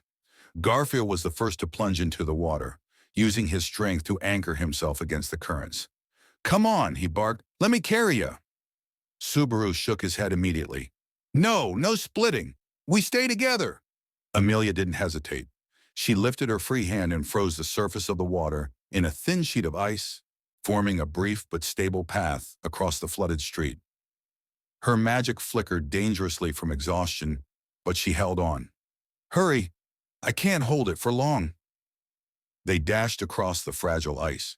It cracked beneath Subaru's weight, but he made it to the other side just before the spell shattered completely. Water surged up as the ice gave way, splashing across their legs. Behind them, the gluttonies stepped onto the water without effort. Lai glided forward like a phantom. Roy hopped across floating debris, laughing. Rhaenyra moved with serene elegance, barely disturbing the ripples. And Regulus simply walked. His shoes remained dry. His expression remained calm. His presence remained suffocating. Subaru gasped and forced himself forward again, but the sudden roar of another collapsing watergate made the ground tremble violently. The streets split open behind them, pulling part of the pathway underwater in a rapid whirlpool. Ricardo leapt across the gap with a grunt, pulling Otto with him by the collar. Julius used wind magic to propel himself across. The moment Subaru reached the relative safety of the next street, he collapsed to his knees, clutching his chest, struggling for breath. The emotional surge threatened to crush his heart again. Emilia knelt beside him urgently. "Subaru, look at me, just look at me." He tried, his breathing grew ragged, his vision blurred. Beatrice pressed her forehead against his back, pouring the last scraps of mana she had left into him. "Subaru, stop, stop pushing, or you'll die again, I suppose." "That can't happen," Emilia choked out, trembling as she cradled him. "Please, stay with me." His heart pounded painfully. Wrath's poison crept closer to the surface. The gluttony's presence triggered it. Regulus's calm arrogance triggered it. The fear of failing triggered it. And the fear of losing everyone he loved, again and again and again, triggered it worst of all. He squeezed his eyes shut, tears welling at the corners. "I can't stop. I don't know how to stop. I'm so scared." Beatrice slapped his chest lightly through her tears. "Then be scared. But don't let that fear kill you, Subaru. Betty's here. Emilia's here. They're here because you're here." Her voice broke. "You can't go where Betty can't follow." Emilia wrapped Subaru in her arms, pressing him close. "You don't have to be strong. You don't have to do this alone. Cry if you need to. Just stay alive." Her words, her trembling desperation, cut through the fog. Subaru's breath steadied. Just enough. He clung to both of them, shaking violently but not collapsing. Julius placed a hand on his shoulder, grounding him with quiet strength. Garfield growled low, positioning himself facing the pursuing archbishops, ready to fight even if it meant his life. Ricardo planted his axe into the ground, panting. "We gotta move. Those bastards are closing in." Otto looked around frantically. "The passage entrance should be just past the next intersection, if the street hasn't collapsed." Subaru forced himself to stand, leaning heavily on Emilia as he did. "Then we go, whether we want to or not." As they made their way toward the final street leading to the Water Dragon's passage, Subaru noticed something chilling. The flood, the towers, the wreckage, it was all converging. All the broken streets, all the destroyed bridges, all the forced detours, they all channeled toward a single descending route, like a river guiding prey toward a waterfall. Subaru's stomach twisted. This wasn't just a funnel. This was a ritual path. Something was waiting for him at the end. Someone was waiting for him. He didn't know who, but he knew it wasn't Regulus. It wasn't gluttony. It wasn't wrath. It was something worse. Emilia saw his expression and felt a new spike of fear lance through her. "Subaru, what is it?" He swallowed. Someone is orchestrating this," Garfield snarled. "You mean someone worse than these freaks?" Subaru nodded weakly. Beatrice whispered, voice cracking from terror. "Then who?" But Subaru had no answer. Not yet. They reached the final downhill slope leading deeper into the city's underground. The street had partially collapsed, revealing a dark stone tunnel below, half submerged, half choked with debris. The air down there felt heavier, colder, wrong. Otto pointed shakily. "That's it. The main access route to the Water Dragon's passage." From above, Lai smiled sweetly at the sight. "He's going there. He's really going there. How perfect." Roy giggled. "We did it. He's following the script." Rachnera whispered softly. We'll meet you there, Subaru Nasuki. Regulus frowned. Must you all speak at once? It's very unpleasant. The gluttonies began to descend the broken street. Regulus followed calmly. Subaru stared down into the dark. His chest tightened again. His knees shook. The curse pulsed faintly. Emilia squeezed his hand. Beatrice leaned into him. Garfield cracked his knuckles. Julius raised his sword. Ricardo lifted his axe. Otto steadied his breath. And Subaru whispered, We're going. The nightmare's next stage awaited them in the black depths beneath Priestella. The descent into the underground passage felt like stepping into the throat of a great beast. The air grew colder, thicker, and heavy with humidity as Subaru and his companions moved into the darkness below Priestella. The last fragments of daylight disappeared behind them, replaced by flickering torchlight and the faint glow of Emilia's magic. The stone beneath their feet was uneven, slick with moisture from the overflowing canals, and the deeper they went, the more the sound of rushing water echoed like whispers from unseen corridors. Subaru clung tightly to Emilia's hand, his breathing still shaky, his heartbeats still uneven. Beatrice sat against his chest, her small fingers curled around his coat, as if her grip alone could keep him alive. Garfield moved slightly ahead, crouched low, ready to intercept any threat. Julius followed behind them, blade ready despite the tremble in his arms. Ricardo and Otto covered the rear, constantly glancing back up the collapsing slope they had fled through. But Subaru's eyes kept flicking upward, his chest tightening with every distant echo. The gluttony's laughter drifted faintly down the stone tunnel behind them. Their footsteps were too light, too playful, echoing like soft taps in an empty hall. Subaru could picture Lai's tilted head, Roy's bouncing steps, Rachnera's calm expression, all moving closer. And somewhere above them, Regulus walked with measured calm, unaffected by the destruction of the city. The narrow tunnel finally opened into a wider chamber where abandoned maintenance equipment and broken water control levers lay strewn across the floor. The high ceiling echoed their footsteps. Water trickled down from cracks in the stone walls, pooling into shallow streams that glimmered faintly in the dim light. Emilia exhaled a shaky breath. Subaru, does your chest hurt? He nodded slightly, swallowing hard.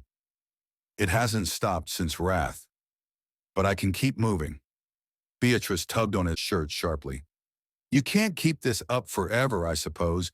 Your mana is a mess, your heart is unstable, and Betty doesn't have enough magic left to fix you again. Her voice cracked at the end. He placed a trembling hand on her head. I know, but we have to get to the Water Dragon's passage. Whatever they want, we have to stop it. Julius stepped beside them. We should proceed cautiously. If the cult is truly using the underground system, they'll have traps in place. Otto nodded reluctantly. And if Regulus comes down here too, we'll have nowhere to dodge. Garfield growled. Let him come. I'll rip him apart. Julius shot him a harsh look. Garfield, if you draw his blood, Wrath will... I know, Garfield snarled, clenching a shaking fist. But I ain't gonna let him touch him. Subaru wanted to reassure him, but another sharp throb in his chest made him wince. Emilia pressed her hand to his sternum immediately. Subaru, slow down, breathe. He forced a shaky exhale. He couldn't let himself fall apart now. He had almost broken earlier, but Emilia's voice and Beatrice's mana pulled him back from the brink. He wouldn't let himself shatter again. Not here. Not when the nightmare was still far from over. As they pressed deeper into the tunnels, the air shifted again, growing warmer and more oppressive. Subaru felt sweat gather along his back and neck. The walls were marked with strange charcoal symbols that had not been there in the earlier cycle. He ran a trembling finger over a smear of soot. It wasn't like this before, he whispered. They changed things again. Emilia stared, horrified. They're preparing something deeper than flooding. Beatrice stiffened against his chest. These markings, they're for a ritual. Subaru's stomach dropped. A ritual, Beatrice nodded slowly. They're not for explosions. They're not for mana flow. These are binding sigils. Julius's eyes widened faintly. Binding? As in sealing magic? Not sealing, Beatrice whispered. Anchoring. Something huge. Something they want to tether to a specific place. Subaru felt a cold sweat drip down his spine. They're anchoring me. Emilia's grip tightened painfully. Why? What do they want with you? He didn't know, but the dread in his chest told him it was nothing good. Before he could respond, the stone beneath them trembled, a warning surge like a deep breath from the city's buried lungs. They all braced themselves, expecting another collapse. But nothing came. Instead, a soft clicking sound echoed through the darkness. Then a figure stepped into view at the far end of the chamber. A black robe, a wooden staff, a face obscured by shadow. Subaru's blood froze. This wasn't gluttony. This wasn't Regulus. This wasn't Sirius. This was a regular cultist.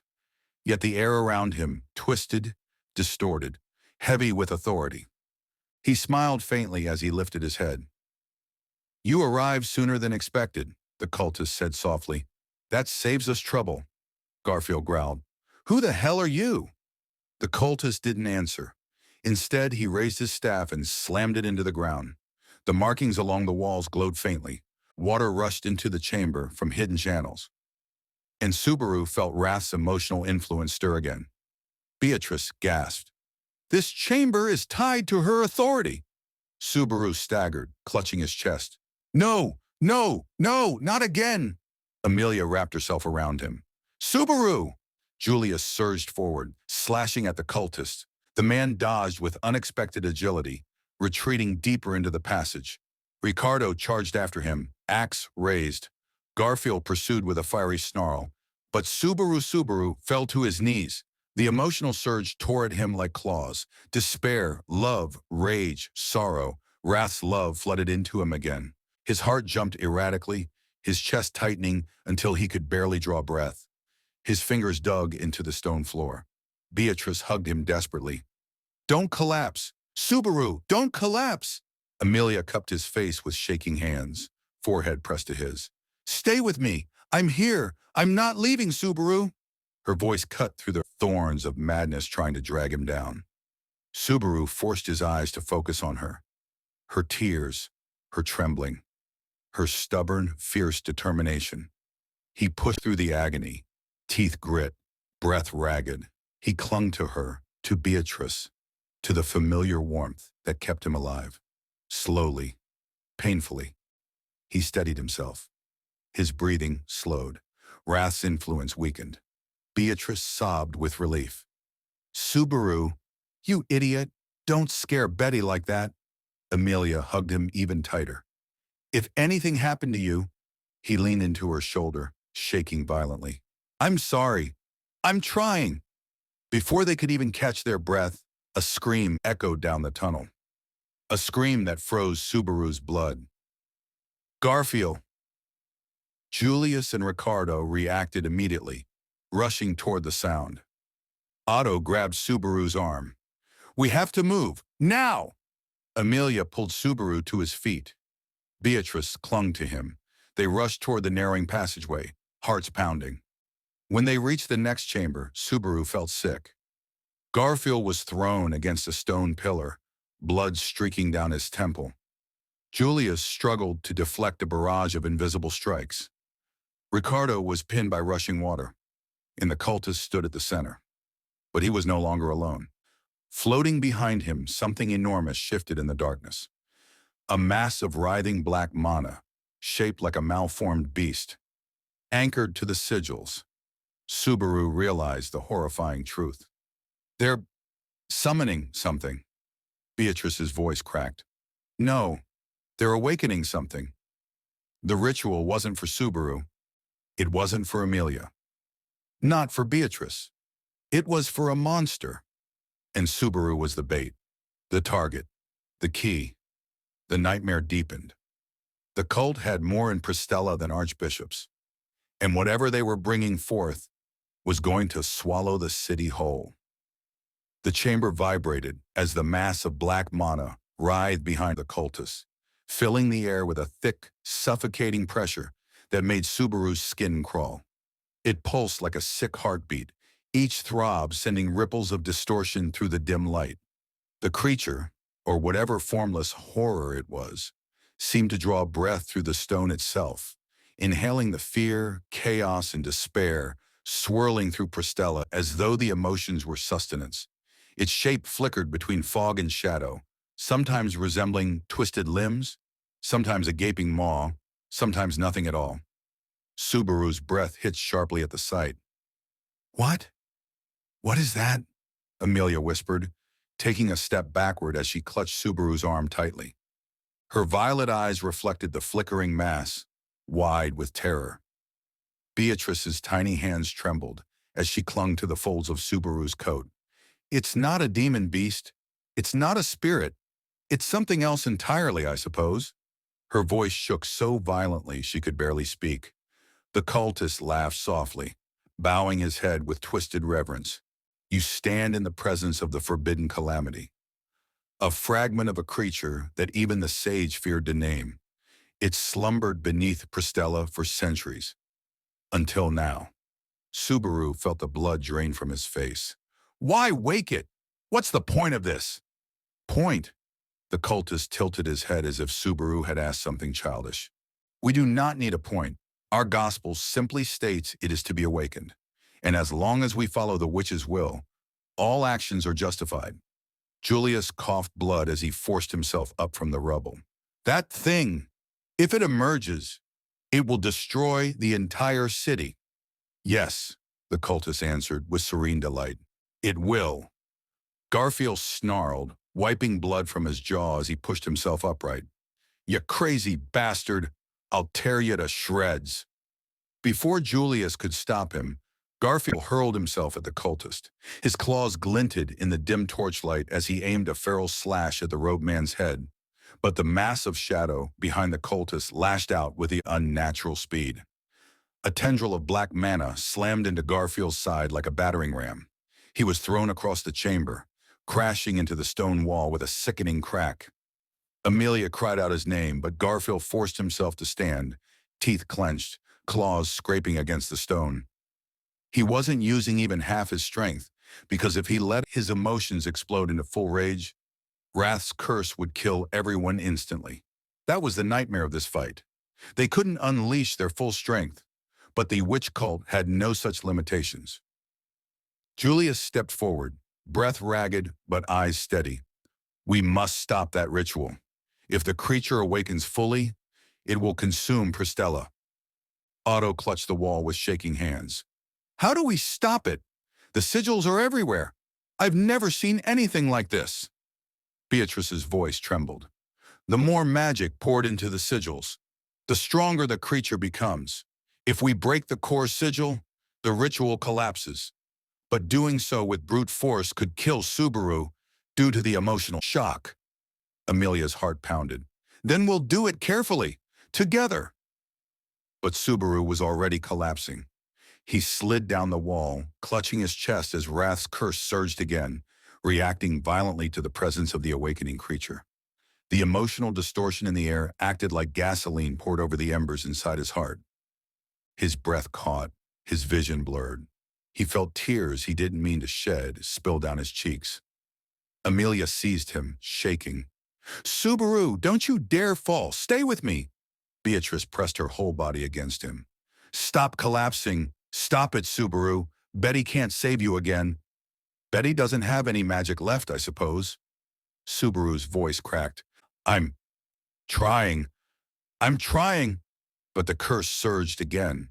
The weight of fear, grief, shame, and helpless rage twisted inside him with agonizing force. He felt Rem's empty body in his arms again.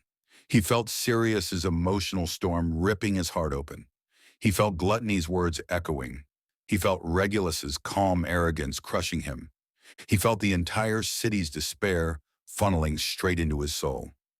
Emilia wrapped both arms tightly around his trembling body, tears dripping onto his face. "Subaru, listen to me. You are not alone. I'm here. I'm here. Please don't go into the dark again. Please." Her voice cracked with such overwhelming pain that Subaru's eyes snapped open. He saw her tears. He felt her shaking hands. He felt Beatrice's desperate grip. And he forced himself, through sheer agony, to take a single breath. Just one, then another. His heartbeat steadied, barely, shakily. But it held. The curse quieted. Not gone, but suppressed. Emilia buried her face in his shoulder, sobbing softly with relief. Subaru, don't scare me again. Don't ever do that again. He weakly cupped her cheek. I'm sorry. Beatrice pressed her forehead against his. You idiot.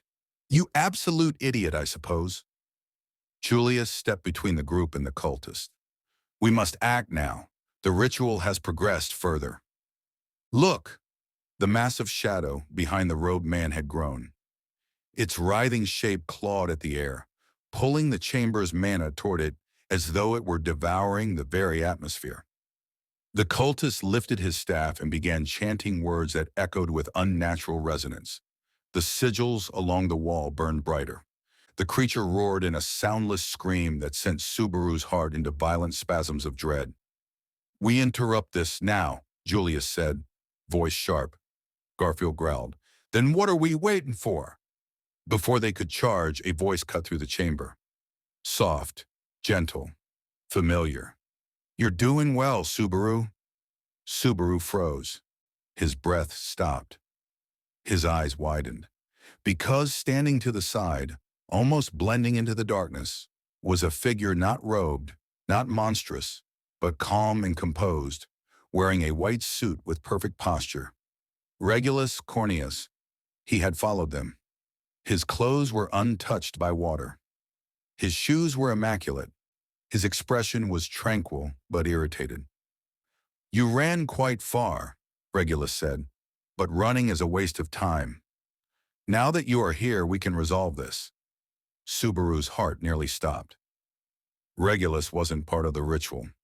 He was guarding it. He was ensuring Subaru reached this place. Subaru whispered, voice cracking with horror. You're part of the plan. You're all working together to... Regulus lifted a hand. Not for the ritual. I couldn't care less about this thing. I'm simply here to retrieve what I am owed. He meant Subaru. The cultist turned, bowing his head respectfully toward Regulus. Lord Regulus, thank you for ensuring the key arrived. The key. Subaru's breath froze. He understood now. The creature didn't need his body. It didn't need his soul. It didn't need his life. It needed his presence, his existence, his emotional state, his connection to the witch. He was the catalyst. He was the anchor. He was the trigger. Subaru trembled as the truth settled over him like ice. They need me to wake it. Beatrice gasped. Subaru! Emilia's face went pale.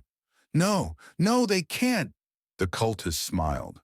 Only Subaru Natsuki's emotional pressure can break the final seal. It was written in our scripture. You are the final ingredient. The creature roared. The sigils pulsed. Regulus stepped forward, and Subaru felt the nightmare touch his heart again. The curse surged. His legs buckled. His vision spun. He collapsed into Emilia's arms. Her scream echoed through the chamber. Subaru! Emilia's scream cut through the chamber like a blade as Subaru crumpled in her arms. His body convulsed with an agonizing shudder, the emotional pressure inside him tearing through his heart like a live wire. His breath escaped in choked gasps. His fingers clawed weakly at Emilia's sleeve. The veins along his neck tightened as if Wrath's curse was strangling him from within. Subaru, please look at me, please, Emilia pleaded, her tears dripping onto his cheeks, mixing with the cold sweat glistening on his skin. She held him desperately, her trembling arms wrapped around his shoulders, pressing his head against her chest as if shielding him could stop the torment.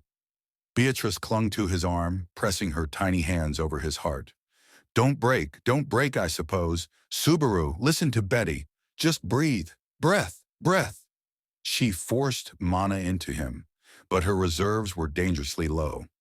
Each pulse of magic flickered, weakening more with every passing second. Her eyes blurred with frantic tears as she fought the impossible. Julius planted his feet firmly between the group and Regulus, blade trembling but raised in defiance.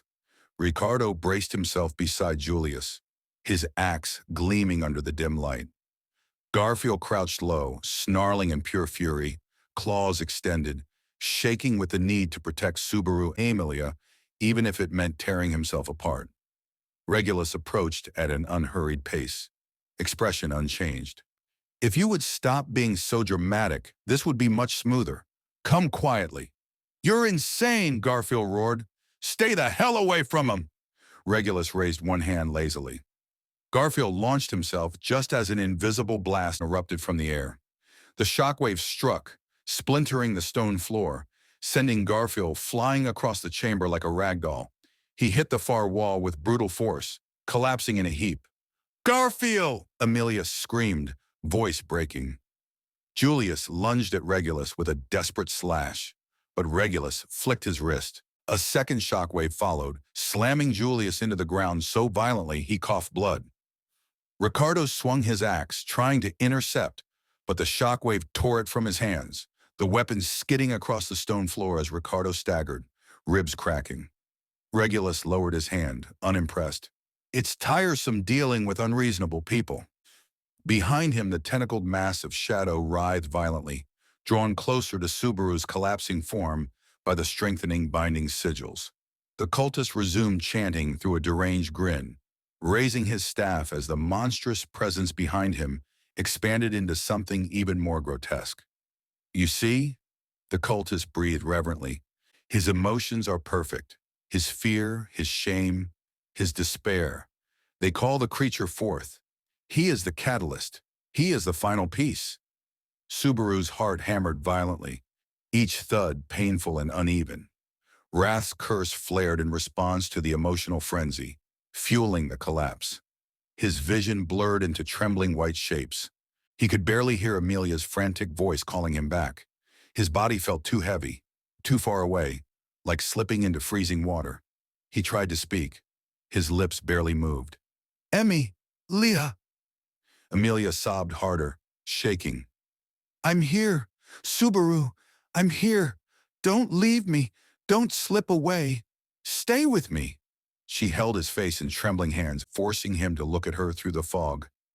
Beatrice's voice cracked as panic overtook her. Subaru, don't close your eyes. You close them now, and you'll never open them again. The creature behind the cultist emitted a soundless roar, its writhing form lurching forward with every pulse of Subaru's unstable emotions. The sigils glowed brighter and brighter, the chamber shaking under the pressure of the awakening ritual. At that exact moment, the cultist swung his staff down. The sigils erupted with light, and Subaru's heart nearly stopped. Emilia screamed. Beatrice screamed. Julius forced his battered body upright. Garfield howled, pushing himself up on trembling limbs. Ricardo spat blood and charged. Otto shouted a warning. The creature lunged forward, but Emilia moved first. With her last reserves of magic, Emilia threw herself in front of Subaru, freezing the air with a desperate blast of ice. Shards erupted across the chamber, forming a crystalline barrier between Subaru and the creature. The monster slammed into the ice, cracking it, but the barrier held, barely. You will not take him, Emilia cried, voice exploding with raw force and terror. Tears streamed down her cheeks, freezing instantly as they struck the cold air. Her magic flared like a dying star. Regulus raised an eyebrow. How bothersome. He lifted his hand again. A shockwave rippled toward Emilia. Julius threw himself between her and the blast. The shockwave hit him squarely in the chest. His body jerked violently. Blood sprayed from his lips as he fell to the ground, struggling to breathe. Julius, Subaru choked out through trembling lips. Regulus sighed. People like you always overreact. Emilia shielded Subaru as rubble fell from the ceiling. She pressed her forehead against his again, whispering through tears. Subaru, please, don't disappear. I can't do this without you. Her voice trembled with heartbreak. Inside Subaru's mind, everything flickered. Flashes of Rem, flashes of Emilia's smile. Beatrice's tiny hands gripping his coat. Garfield standing in front of him, teeth bared in loyalty. Otto protecting him through cunning and fear. Julius fighting beside him with honor. Ricardo refusing to fall despite the pain. Ram, Rem, Emilia, Beatrice, and Priestella collapsing. All because of him. Because he couldn't control his fear. Because wrath owned his emotions. Because the cult wanted him. Something inside Subaru cracked. Not his heart, his resolve. Not breaking, awakening. Emilia's sobs pulled him from the brink of unconsciousness. Beatrice's tiny, trembling arms kept him tethered to the world. The sight of Garfield struggling to stand, bloodied but refusing to fall, hit Subaru like a fist. He couldn't break. Not here. Not now.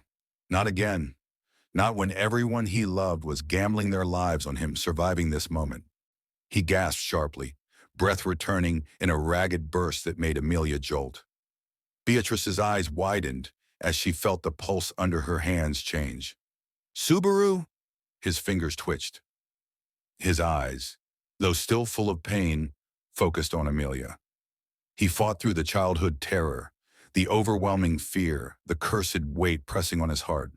He whispered hoarsely, I'm not done. Emilia sobbed harder, her relief nearly collapsing her.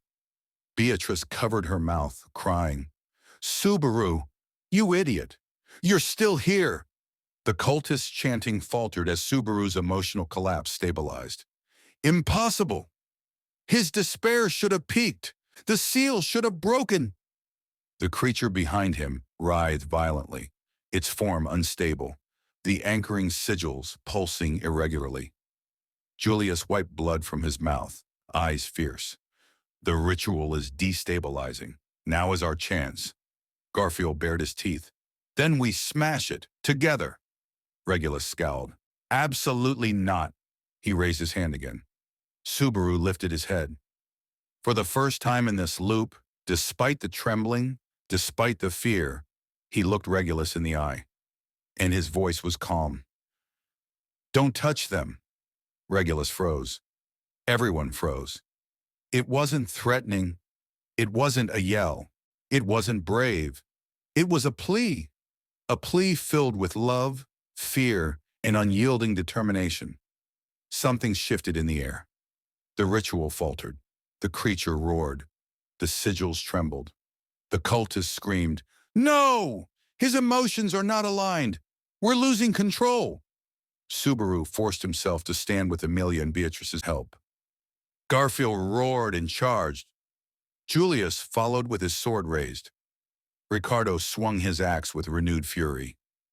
Everything converged as the ritual began to collapse. And Subaru knew this moment could change everything, or kill them all.